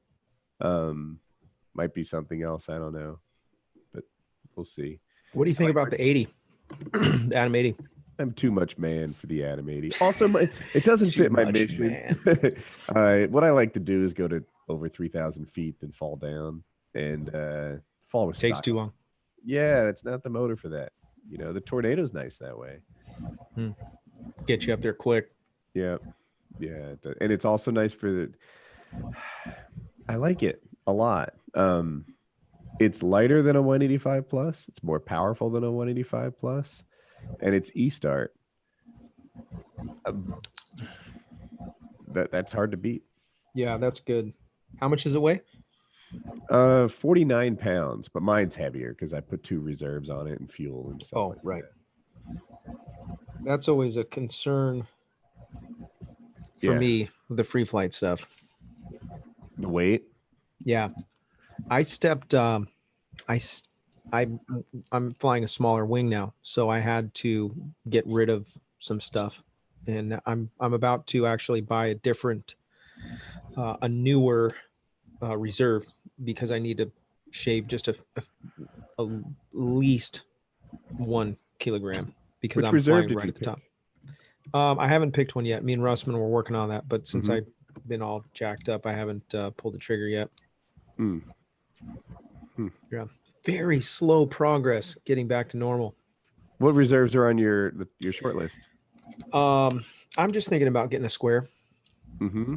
Yeah, I like squares. Yeah, I'm gonna go a little bit over on the size, just a little bit bigger. I'm the other way. Yeah, the Russman we were talking about coming down hard. And actually I was talking to Brad Ganuscio about coming down super hard on the water. Some of these guys buy these little tiny things and they sometimes, well, you even said it. I had that the water. I hit the water really hard. What had happened was on my own reserve, because I did wingovers a little too long, I didn't make it back to land, so it was wet, and I was on my instructor's equipment, but I outweigh him. So what was appropriate was for him was too small for me. Right. And when I threw the reserve, I hit hard. Like I landed in the water, and it hurt to walk for days. Well, months because I broke my leg, but it would have hurt to walk for days. And like that was the moment I realized like little reserves are not my cup of tea. Plus, I view myself as a pilot more likely than average to throw a reserve. That's why I have 2 of them. That's why I have big ones. And little reserves hit super hard, and that was water. If that was the end, I could have been like hospital hurt. Yep. Yeah, that's exactly what I was considering. My wing is or my reserve that I have now is 80 to 100 kg. And so I may step it up from that to maybe the 120. Yeah, that's square. The Ultra Cross is really light. That's the one that Gabe sells. That's the one Gabe pushes. Oh, okay. And that's the one that I went down under. So I have an affinity for it. Okay. And that's a square? Yes. Yeah. So might be the ticket right there. Yeah, that's a top choice. I also carry a Beemer 3 because I live in power line country. And the steerable might be, I can just envision that being helpful. Yeah, and I also came down under a round, and that one downplaned and hit hard and was too small, and it was a bad experience. Yeah, that's what I'm flying now, and I don't want that. Yep. Don't want that. Yeah. And it's heavy. My reserve, I did a repack actually on that reserve. And when I first got it, just open it all up and wanting to check it all out and all, There's actually the exact, I don't think I've ever told anybody this, the exact reserve. There's a guy that did a video on it on YouTube, step by step, up close. I mean, it's legit. So I set up some tables in my garage and stretched it out and did the whole thing exactly like he did it. And, but yeah, this thing is it's like a brick, and the newer models are a little bit more, a little bit lighter, a little bit better quality. Yeah. The trouble with talking about reserves is I feel like most people have a really small like data set, or they have none and they're just passing on things on every. I've thrown 2 or 3 reserves depending on how you count them, right? Because one was 2 in one flight. And and I've seen I don't know, 15 reserves deployed, something like that. And that's not much. Like, you know, guys like Santee or Brad or Gabe, especially. I think Gabe was a reserve tester, right? So he's thrown hundreds by himself and seen another 1,000 more in his courses. So it's almost like I want to just shut up and repeat the things that he says, right? Because what is my experience? Right. But it's parrot. Yeah, right. So he pushed the ultra cross, and I was like, well, you know, I'll just listen to him. And then when I threw it, I had a really good experience. So that's what I've seen. I've seen a few Beemers thrown. The turning on it is mildly overrated. You threw it, but you didn't get to fly it. Yeah. But I saw 2 that were thrown in an SIV environment, and back to back, actually, husband and wife threw them. And, you know, like they were like, the flare, don't even bother. There's 0 flare authority. Like, okay, didn't notice. And, I would have totally tried to flare. I would have, you know, I still would. I just want to see how, like, what it does. And he was able to throw his and turn like 90 degrees, which is pretty useful, but really limited compared to like what you're used to on a paraglider. What's your ground speed when you're under that reserve? Do you know? I don't know your ground speed. I wonder if you have any. I mean, you got to have some directional speed. Oh yeah. I mean, because the descent rate. Have you seen the descent rate? It's super low. Like oh, no. A normal reserve, when you're at the top of that one's weight limit, is like 5.5 meters per second. I think that's what it is. Fall rate, right? The Beemers, it's like 2.2. Like it's less than half the descent rate, because like a paraglider, it translates some of that descent into forward motion. Interesting. Yeah. So that's nice. My friend, he was in an SIV environment. He had a stall that went wrong. It shot under him and he got gift wrapped. Paramotor over water with a chase boat. And it was with Santa, actually. And Santa's on the radio saying reserve, reserve, reserve, but he couldn't see any blue sky, right? So he was trying to sort of fight his way free for a moment and find some blue sky, but he didn't. He couldn't see it. So he decided that wasn't the best use of his time anymore, and it was just time to throw it. So he did. You know, he grabbed it, threw it. I guess he could tell which way up was by all the streaming. You know, when you gift wrapped, your wing is a streamer. So he just threw it up, and he didn't even know when he was going to land, right? But the reserve came out, it deployed, and it took him to the water, and he's 100% fine. You know, just got cold. And is spooky, man. Yeah, but like it would be spooky to land under a reserve with your eyes covered. Like that's a big deal. But yeah, so actually I bought a Beemer right after that.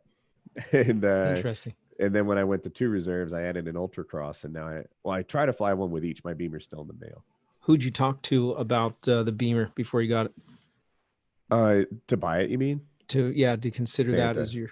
Oh, okay. Yeah. Did he have any qualms with your airtime? No, he didn't. Because you had plenty of airtime at that point. Yeah, that yeah, and I had just done my 3rd SIV and with him, and it's not a wing for new guys, or it's not a reserve for new guys. Yeah. Yeah, I've heard that. I don't. I'm just parroting. Right. I'm afraid to not parrot what our village elders tell us. Yeah. But if you just throw it and don't do anything, it's pretty similar to a normal reserve, except it's directional. Like they say it's not for new guys because you have to steer it, you have to, do it, you have to, like, have a presence of mind. But if you don't, it still does reserve things. Yeah. Brad as soon as I mentioned it, Brad was like, "It's not for new guys. I don't recommend it for new guys." Here's a good question here. Jeff Mack had asked in the chat, would it have helped if the Beemer 3 would have been mounted on the other side of your harness in that incident? So we'd know for sure if we could go back and try it again. But I think that the reason the Beemer got tangled up in the wing and the Ultracross didn't is just that the Beemer was right and the Ultracross was left. And that if we had switched them, my right hand, I think it's the direction of the spiral. I wish I could picture it a little better. I look at video, but I think that thrown from one side was just a little more inclined to get collected by the wing than the other. I think that I was on my side and one kind of threw up and the other kind of threw down, and that's why it happened. I just thought that was a pretty good question. So I do too. Yeah. Is that the cruciform Ultracross you're talking about? It's made by Independence. So if you Google Ultracross Reserve, you find it. There's a cheaper version that's about the same called the Evo Cross, but the Ultracross is the lightweight one. And that's my favorite. So, but Independence is the company that makes, and Ultracross is the model. What was that? What is that Ultracross? Is that the square that you were talking about? Yeah. I need to write that down. Gridman Ride and put a link in the chat. I'm going to test his link and see if it's the right one. Well, I can honestly say this, Woody. Yeah. I can honestly say this. The vaping has helped me with my taste. I was able to taste spaghetti sauce the other night, double cheddar cheese sauce, all right, and steak. Let me tell you something, okay? For a first time, okay, and that's not that, the first time of using this product, but let me tell you, okay, when you have no sense of taste at all, and you wake up in the morning and brush your freaking teeth, and you taste toothpaste for the first time,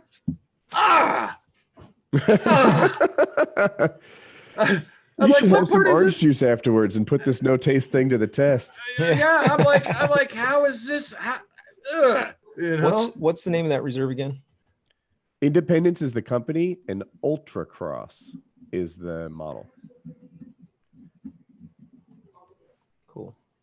Yeah, and and I fly that. My free flight, I have a companion square. I've never thrown it. I don't know how big a deal. I don't know. I haven't thrown it, but that's what I chose for my tandem.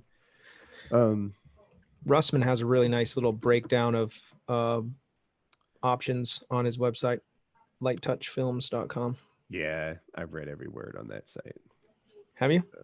For sure. He's got some good stuff on there. Yeah, the wing stuff in particular. I think he has a section on it that he hasn't ever finished. I'd have to hunt it down, but the wings. Here's the thing that I can't do. I'd love to look at a wing spec and have a good vibe on how it flies. I don't know if that's possible. At first I knew nothing. And then I thought I knew something. I thought I'd look at the aspect ratio is a little longer. It's going to be a little more agile. It's going to be this. And then I realized that I was wrong. And I've gone back. As I learned more, I realized that I didn't know anything. And I can't just look at the numbers on an Ozone, all the breakdown and really know that wing. What is the cord telling me? What is the aspect ratio and efficiency seem pretty related, but maybe not always. And it is different for different people too, for the weight, and their size. Yeah. I have a U-turn Progress, and that's a motor wing. And Good night, Dad. You scared me. Good night, handsome. Good night, Dad. Good night. Sorry about that. Midnight? Yeah, I'll be done soon. Okay. Good night, Dad. So I have a U-turn Progress, And the specs on that wing would make it look like a Mojo almost. Like the aspect ratio is not very extreme and this and that. But I assure you, it's the hottest in the class. Like it's more agile than a Nucleon. It's more agile than maybe comparable or more agile than a Colorado, more than a Speedster too. And it made it like, well, shucks, I guess I just don't know how to look at a wing specs and predict how it flies. So he had, when I go to the light touch films thing, and he kind of lays that out, and he's like, yeah, we'll go into more about what this stuff means, and never did. We'll have to harass Russman about finishing his website. I like that idea. Got all these kids lurking in my room. Yeah. So Todd from Researches PPG said for me to ask you about your wife's chili. Is that an inside deal? I mean, if it is, it's cool, man. I ain't gonna press, but you know, he knows the deal. Todd's a turd burglar. Yes. I tried to invite him on. That was so you could see if you could taste it. Probably, but I wouldn't have. I'm sure I wouldn't have anything. Is there any way we can watch a 3-minute video together? Is that Do it? We can do it, you say? Should be able to. Yeah. I will share it. Uh-oh. Is this one of the Woody documentaries? Are you guys ready for this? Let it rip.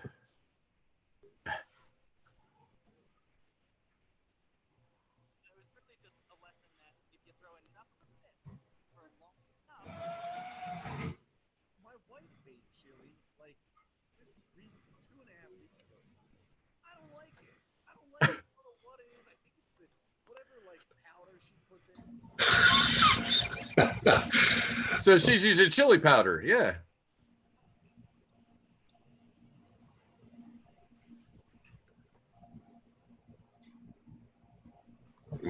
Can you guys hear the audio? I must be missing it. I think it's picking up audio. I think it's picking up other microphones.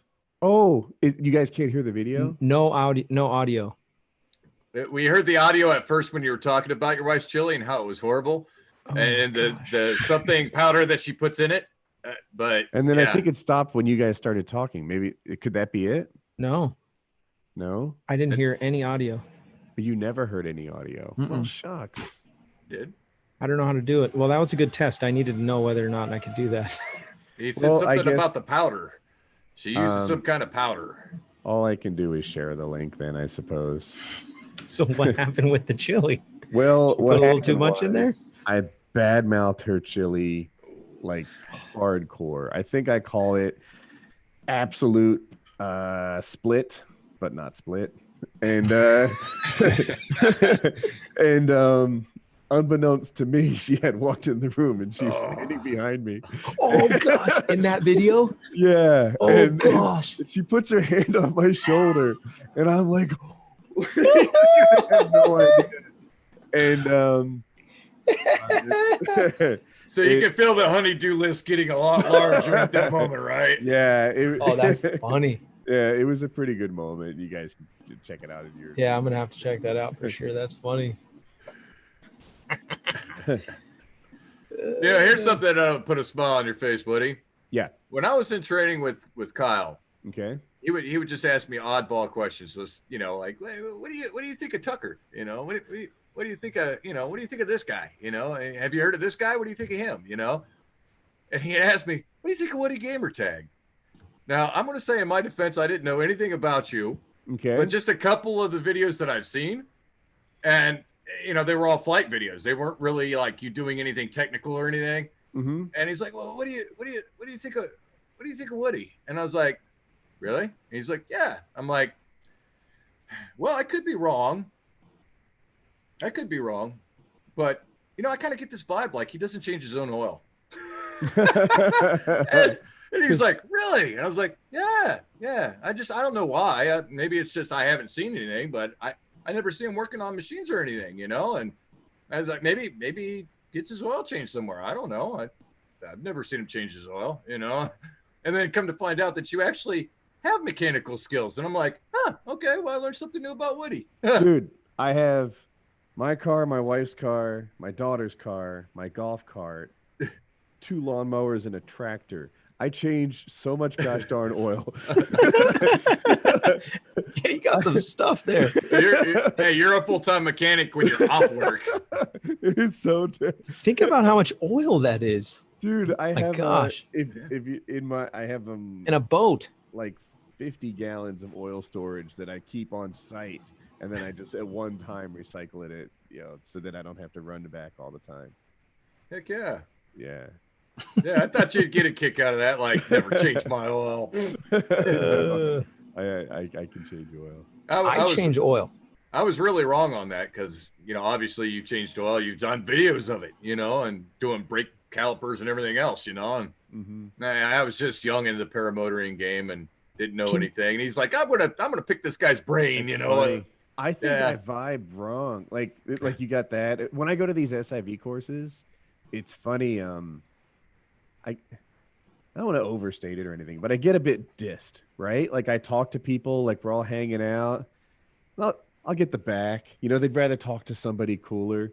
And after a run or two, though, like that changes, and suddenly, like I work my way up the social ladder after we fly. But I think I vibe really lame. I don't know, man. Me too. Me too.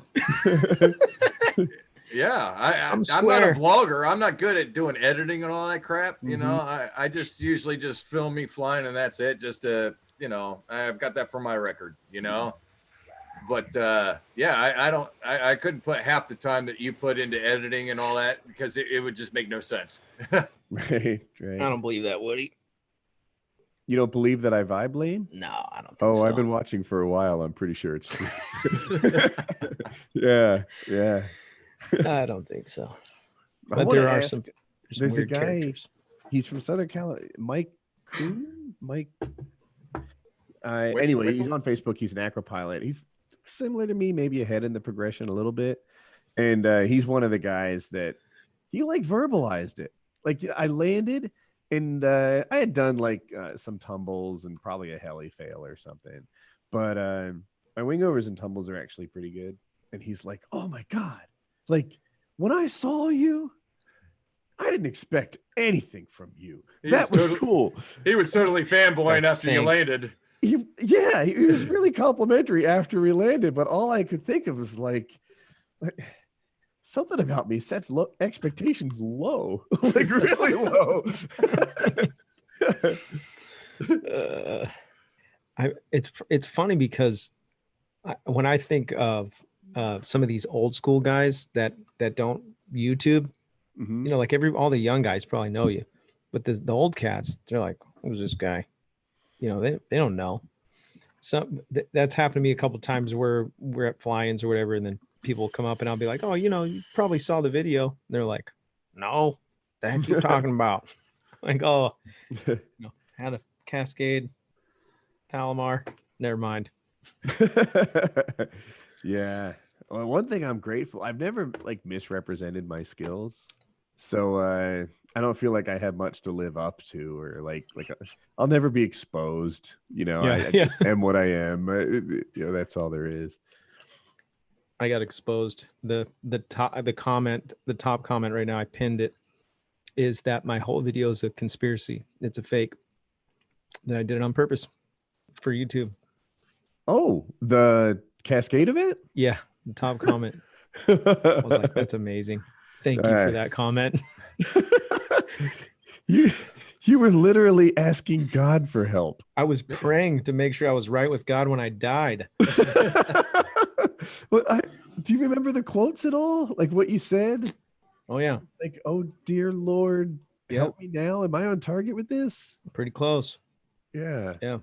Must have mercy on my soul. Yes. Yeah. You keep that in your pocket, okay? When you go to throw the third reserve and it's not there. Yeah. I was just singing along to I Need a Hero. I need a hero.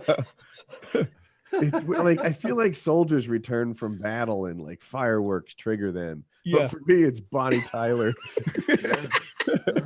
Oh, It that's very well so could classic. be. You know, I struggle with big crowds of people sometimes where I got to step away because I was in a big crowd before the accident and the incident, and that sometimes sets me on edge and I have to step away for 10-15 minutes, calm myself down, then I can come back. But yeah, probably there probably is something, you know, because of the notes or where it was in the song. It very well could be a PTSD kind of eventful thing.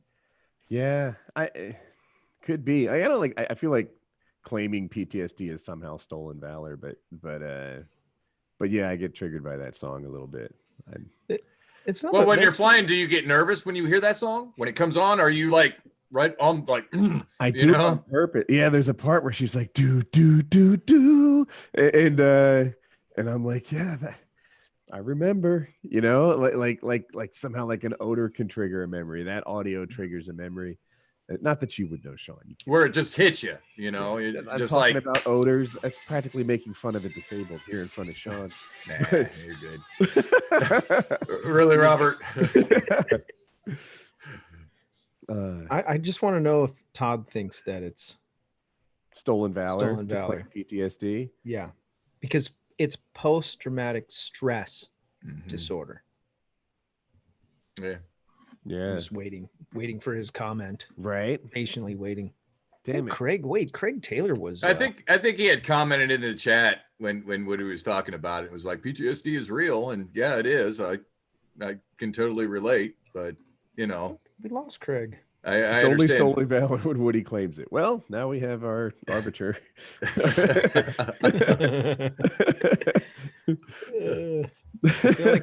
I feel like we need to have one more person on the show to balance out the squares. Is that my OCD? Yeah, I think so. Oh. Like Let's when there get was 5, it was Todd's awkward. been asking me to invite. So you're him all on straight the up and down. podcast for ages. So Todd, dude, I sent Todd an invite. Yeah. He doesn't want to come on. Then he said he was driving. He said he was driving. Oh, is that what it was? So yeah, that's what he said still in driving? the chat. I Dude's guess been driving for 3 weeks now. Maybe it's a long trip. Maybe his car doesn't go that fast. It's a Dodge. Yeah.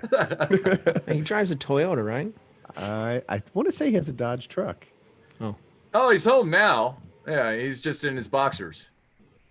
Yep. No, he we'll said he's get him home on the show. Yeah. He doesn't wear I'm in boxers, mine. by the way. They're bikini. Good now? Yeah, you're good. Put that down, Brayden. You look great. It is hot in here. It is still blazing hot. Really? 90 You're just degrees. gonna rub it in, dude? Really? You Is it realize cold how over there? you realize how freaking cold it was over here today? It was like No. a high of 50. Today was the day we switched from air conditioning to heat in my Oh, house. really? No kidding. Yeah, Yeah. it's been crazy, dude. We're gonna have a 70-degree weird day smell. tomorrow, and it's That's- like 20-degree difference. The smell of the heater kicking on is the reminder of winter. Change Like your that furnace first filter. time. Like, not to overstate it, but last winter I was sad. Like, I didn't do my winter that well. I get that seasonal affect disorder, and there were days when I was just like doing nothing, right, for a whole day, and that's not how humans are meant to do stuff. So this winter I'm going to try and travel a bit more. I think I'll para stuff. Like, I should get to Colombia and fly, or Brazil or Mexico or whatever, wherever people are going. I should just hop in a trip. It starts in Yep. November. I'm just going to Florida. But There's a group that goes in January too to Vita Bravo. is that Britton Shaw's group? Oh, I don't know. Okay. There's like everybody goes there. I don't know. There's hundreds of people. It seems Yeah. like this is a ghost town, and we all get excited because we get to have Blossom ourselves. There's like 3 or 4 of us that'll be like, "Yes, Blossom." Is it too crowded in Blossom though? It gets there, man, and I'm getting a lot of heat from it. Oh, because you popularized it. A little bit. Did you open up that window? No, I did not open the he's, window. He's that guy, you know, the guy Right? that told Well, the secret. Some dude from Texas, he doesn't even follow my channel, but a guy showed up, no helmet, and then he's kind of, not a great pilot. He's a paramotor guy, not a great free flight guy. He might be awesome Paramotor. No, we're still going live, man. It's Woody. You can't go. You have to go for 4 hours. No. I love the out. outfit. A bad word all night. And I he love has- I love the outfit, by the way. Tell her it's a lovely No. outfit she got on. Tell her I'll wink. I wink I too. don't like the Sean, fact that it's you're telling Woody me, like, I time. was the only person Tell like, her. giving him problems and backlash off of that. Oh All I gosh, was- all I said PTSD. was just She the totally fact can't that hear me in the it's headphones, person, but that's if you had me all. on the And I speakers, was she'd just be like, oh, no, "Really?" because I didn't want them to repeat those words. That's all. That's the only thing I said, and it Right. made it sound like I was like anti-Woody for like what 6 months or something, and that's not even the case. It's not even the case. She hates me. I invited Woody over. He's gonna probably stay with us. By the way, Woody He says nice can't curse. outfit. She goes, he can't curse. I'll make him anything he wanted. Hey, you heard it. She said she'll make you something. I made lasagna for Kylo. She's a really good cook, by the way. That That's sounds awesome. I mean, delicious. I don't get anything just like, I totally can't taste hardly crap, but I'll tell you what, I'll eat that lasagna in no time. No Don't time tell at her all. this. I'll just bring one of my ball gags and it'll keep my mouth clean. Todd, look at the camera if you can hear me. gosh, I haven't seen Todd on there forever. Todd, look at the camera if you can hear me. Todd, can you hear us? No, Oh, What's Todd can't wrong hear with us. Todd? it's the little arrow. He's mute. It's the He's- little arrow. I think he You I see think he that? can read lips. Can you read lips? He It- can hear us. He's just playing games. Todd wants to be on my podcast. Is he not the worst guest in the history of all guests? He's all leaning into the Just microphone over there too. sitting in the dark with no microphone. Can't hear us. He can't hear us, and his microphone's muted or something because it's Yeah. not even plugged in. He's probably doesn't Yes. even have it plugged in. He has no audio. Oh, I hear him breathing. Can you hear me? Now I can hear you. I can hear you. So when we finally hear him, this is what we get. You're never coming on Painkiller. Painkiller. Who made you that shirt? Who made me this shirt? Yeah. Brandon Todd, McCloud. say some wisdom that will help the I listener. want an all black one. Hey, Todd Central Ohio got together, man, raised some money for Resurgence. It wasn't a whole bunch, but it's better than nothing. I mean, I don't have very much wisdom. He's Are really you delayed. on a 90-second delay? I think he is. Did you like your dinner? Wow, that's a really long delay. Zoom. Does your poop stink? Apparently, I am. Todd, Yeah, he's I'm on going a to say delay. fire, and right as soon as you hear it, say ice. Fire.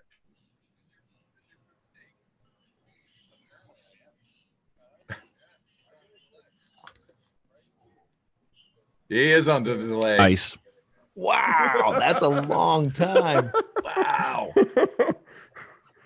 Get Todd off the show. Wow, that is huge. Must be the free internet. Yeah. My gosh. Starbucks. His ISP is Walmart. McDonald's. Great. He's across the street from McDonald's, you know. Good gracious. Oh, you scared him away. Oh, he scared him away. It must have been too much lag for him or something.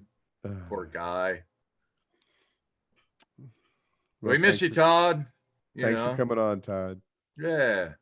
It's good to see your ugly mug.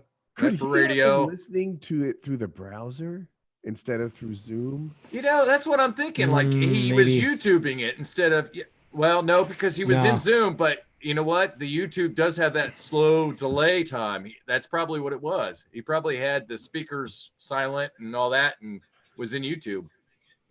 Oh, his Zoom's updating.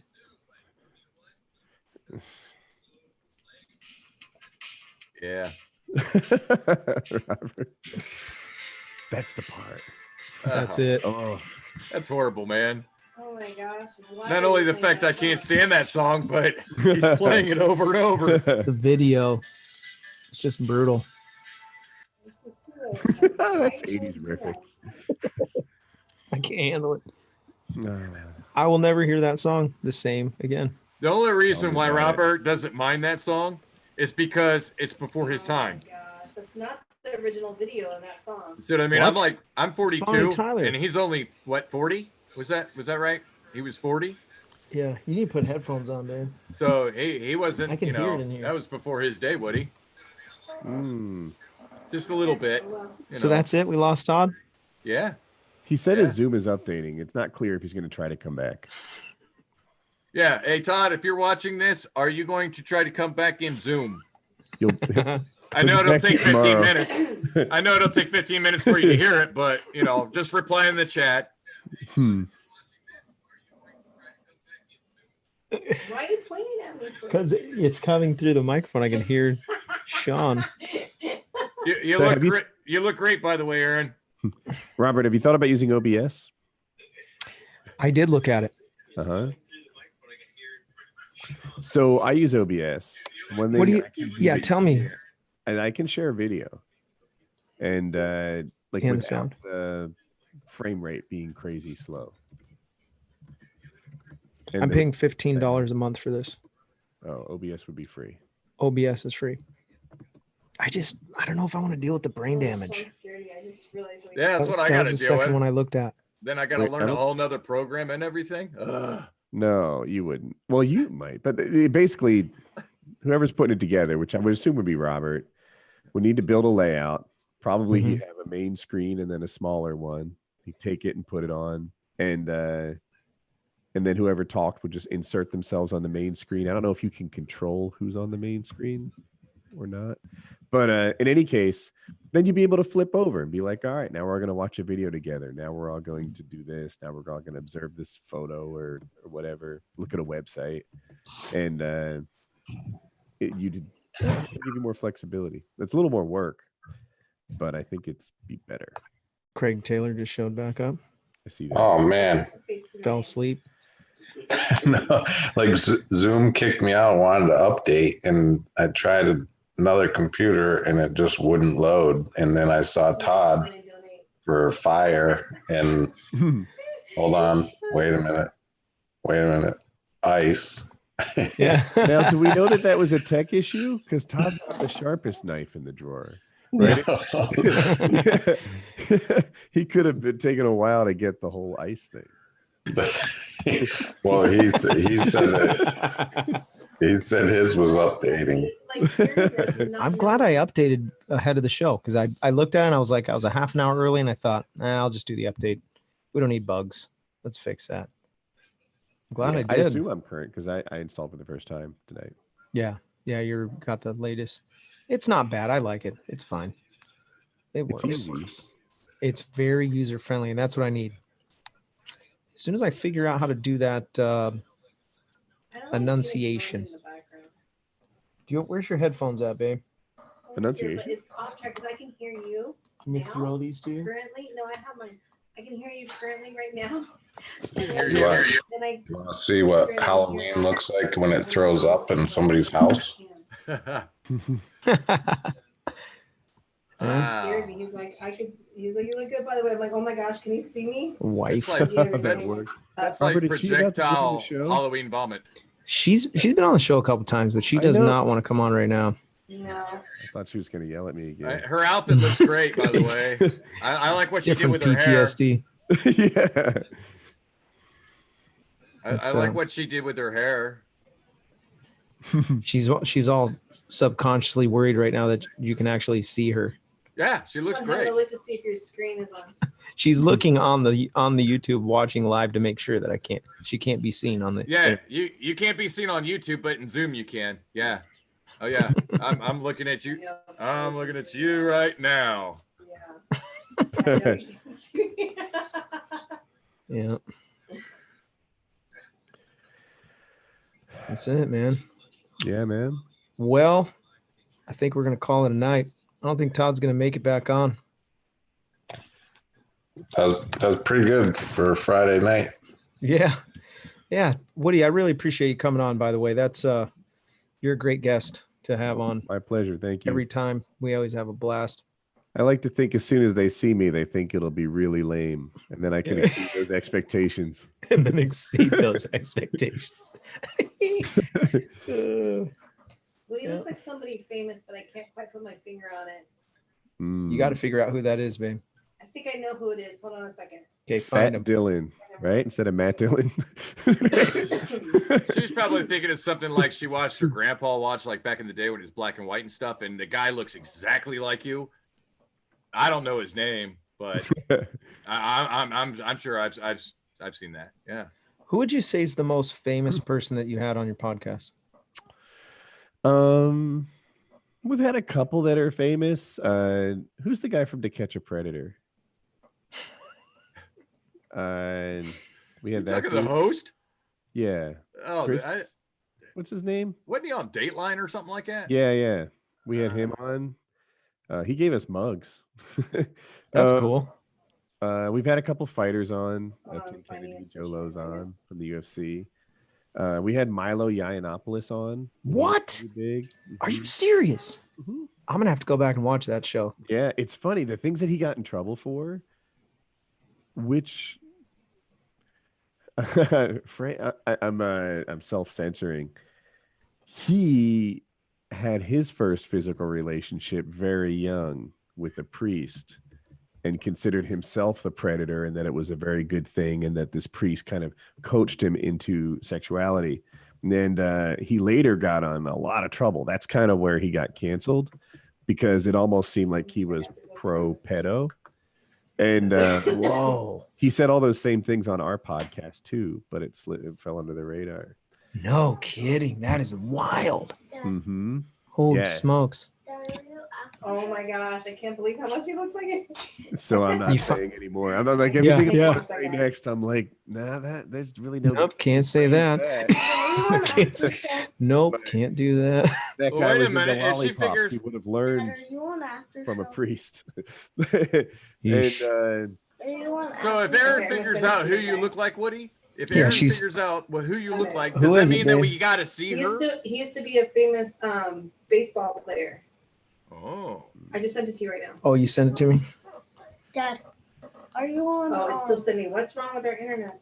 I think that should be a requirement. She's got to show her face and show Todd. What he looks like. Yeah. Or Steve who looks like Look at it and tell me if you agree or not. Todd broke the internet. Woody Gamertag. Steve Hofstetter was a good guest. Yeah, he's a comedian. Steve Hofstetter turned out to be a pretty neat guest because that doesn't look like Woody. Where is it? It looks like one of those Backstreet Boys or whatever.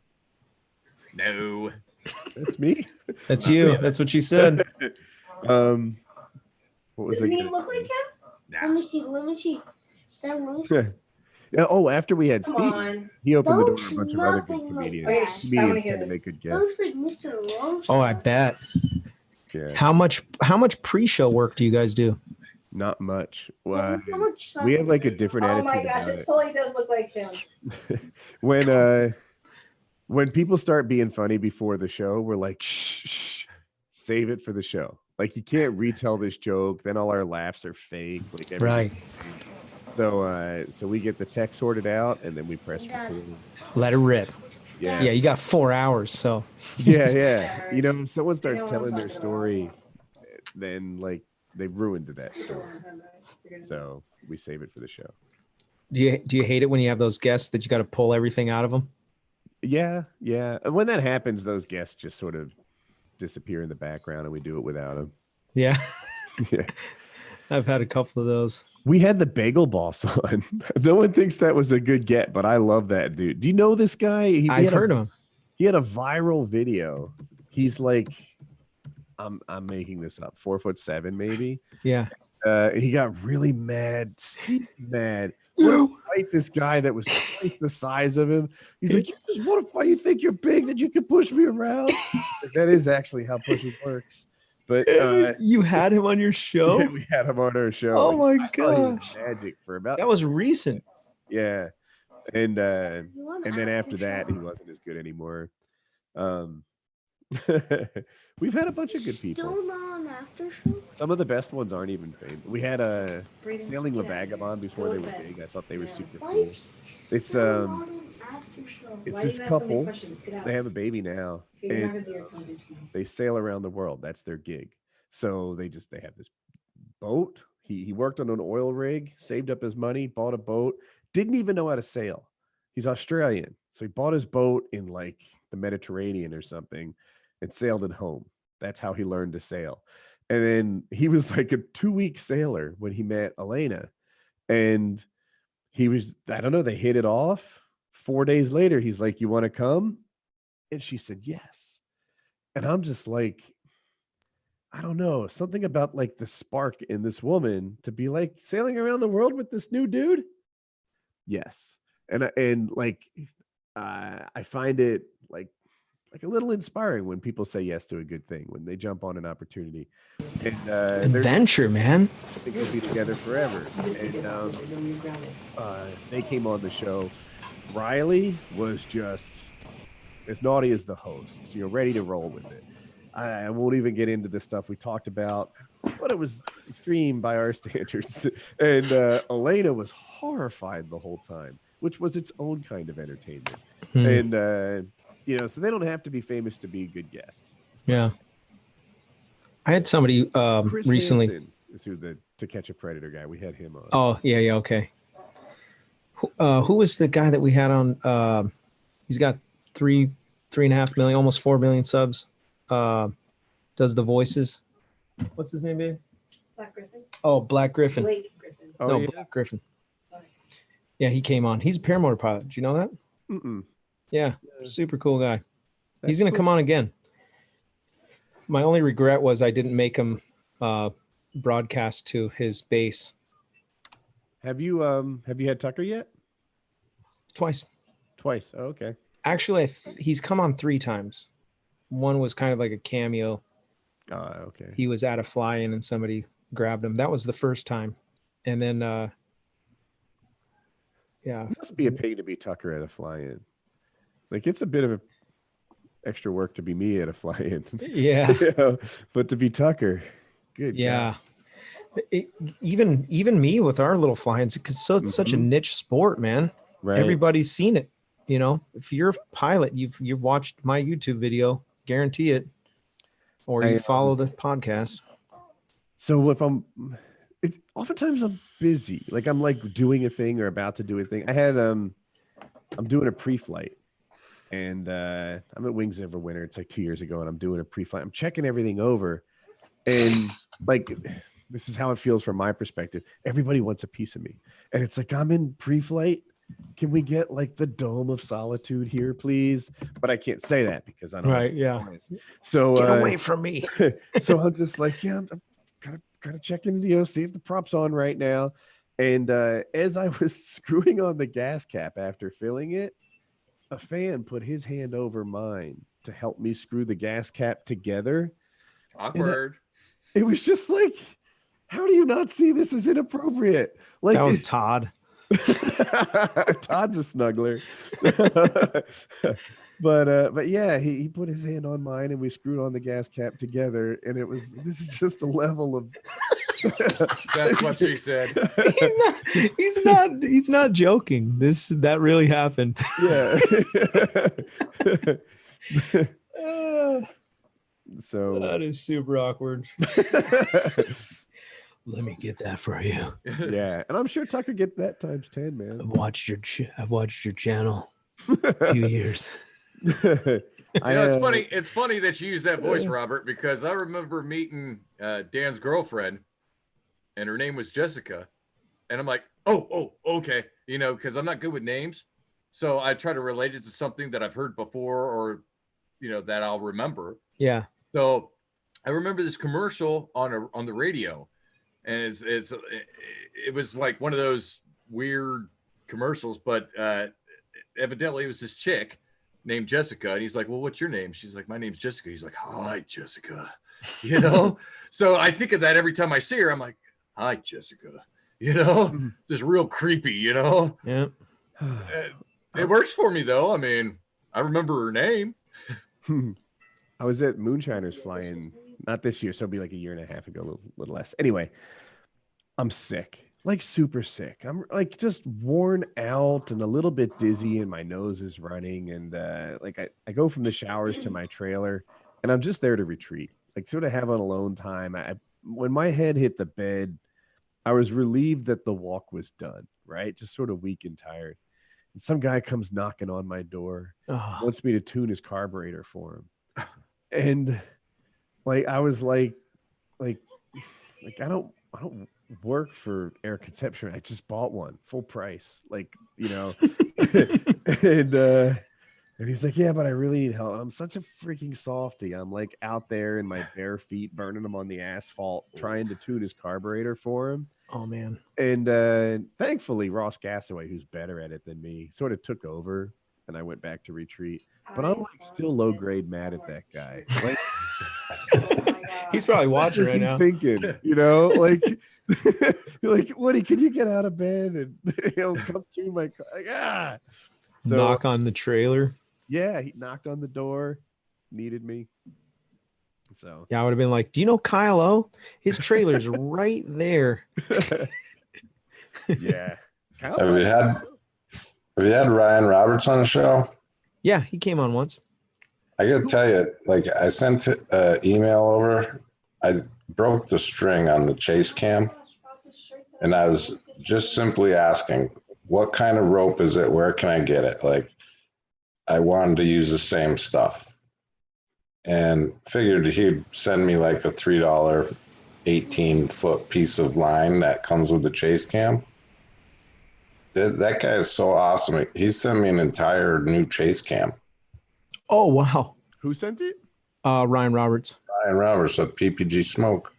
Yeah, he's a champ. So we tell two stories of how I'm a jerkhole, and he follows it up with how awesome someone else is. Thanks. Well played, Craig. By contrast, smooth it over. Just wanted to show you. Yeah, Ryan Roberts is a champ, man. The guy, I mean, literally, if you were to add up all the stuff that he donated to the show, it's over $10,000 worth.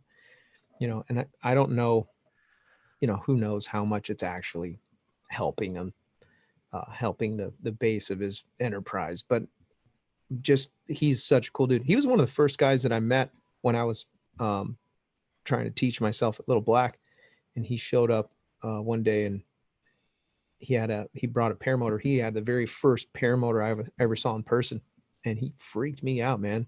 He fired that bad boy up, aimed right for the mountain, took off and flew, and he did like almost a wing touch circle around the LZ at Little Black, and then he just took off and was flying all over. I'm like, oh gosh, you know, I had barely seen people do wingovers at that point in person. And I was like, dude, this guy's a champ. It's not how I launch. But Brad Gaduccio school. Boring launches, boring landings, exciting flights. Yep. Yeah. Forget that tip touching the ground, you know, hook on a blade of grass and die. That's you know the Santa Croce. Yeah, exactly. It was a wheat field, but the concept applies. Yeah. Yeah, I think we're gonna call it. I heard the deep sigh. I think we're gonna call it a night. Okay. If you guys are okay with that, I need to go to bed. Very good. To eat dinner. That's a good one. I know it's late for you guys too. What time is it in Florida? You guys are 12:30. 12:30. You guys are crazy, man. Friday nights, but these shows are pretty. It's what we do for the show, Robert. That's right. You know, we're going through this for the show and all of the fans here that don't click the like button. You know, I still see 3 likes. Is that all? That's all I see is 2. Yeah. And one of the likes was me because I clicked before I even saw it. I'll try and refresh it right now. See I know there was 3 when I clicked it. I was the third one. I see 49 now that I've. Oh yeah, there's 50. All right, that's relieving. At least somebody's digging our stuff at least a little bit. Because I did take it from 2 to 3 on my screen, and when Robert said it was still 2, I was like, no, I know I personally did that. Yeah. Nice. My wife just threw something at me. Take that. Yeah, it's an awesome show, man. I know Mama Robert wants to have Fridays be the showtime, but I'm going to be honest. The chat was so freaking crazy tonight. It was so freaking crazy that I had to actually scroll up and freeze the chat in order to get people in the Wheel of Plume. And I think it's suspecting it's because of a Friday. Now, I'm not saying that because Woody is a big guest. No, Woody Woody pulls a lot of guys, man. he pulls invited a lot whole bunch of people, but we bored him out of here. That'll That's pretty teach him. awesome. of Take that. Right. What is it? Zing. What is it? RKS or what did they say? RSK, real sweet RSK. kids. Probably. Yeah. RSK. Take that, RSK. I still get RSK comments randomly at different times where I'll be like, what the heck? That doesn't, Woody wasn't even in this video. Yep. Well, thanks again. I appreciate it. Craig, appreciate you moderating. I watched you moderate a bunch of stuff tonight. Same thing with Sean. Thank you so much. And catch you guys on the next episode. I don't even know who we're having on next Thursday, but Thursday night, 6 p.m. Pacific time, paraglidingtalk.com. Appreciate all the sponsors. Please support the sponsors. Keep them happy. Buy stuff from them. All right, guys. We have a good night, and we will catch you on the flip side.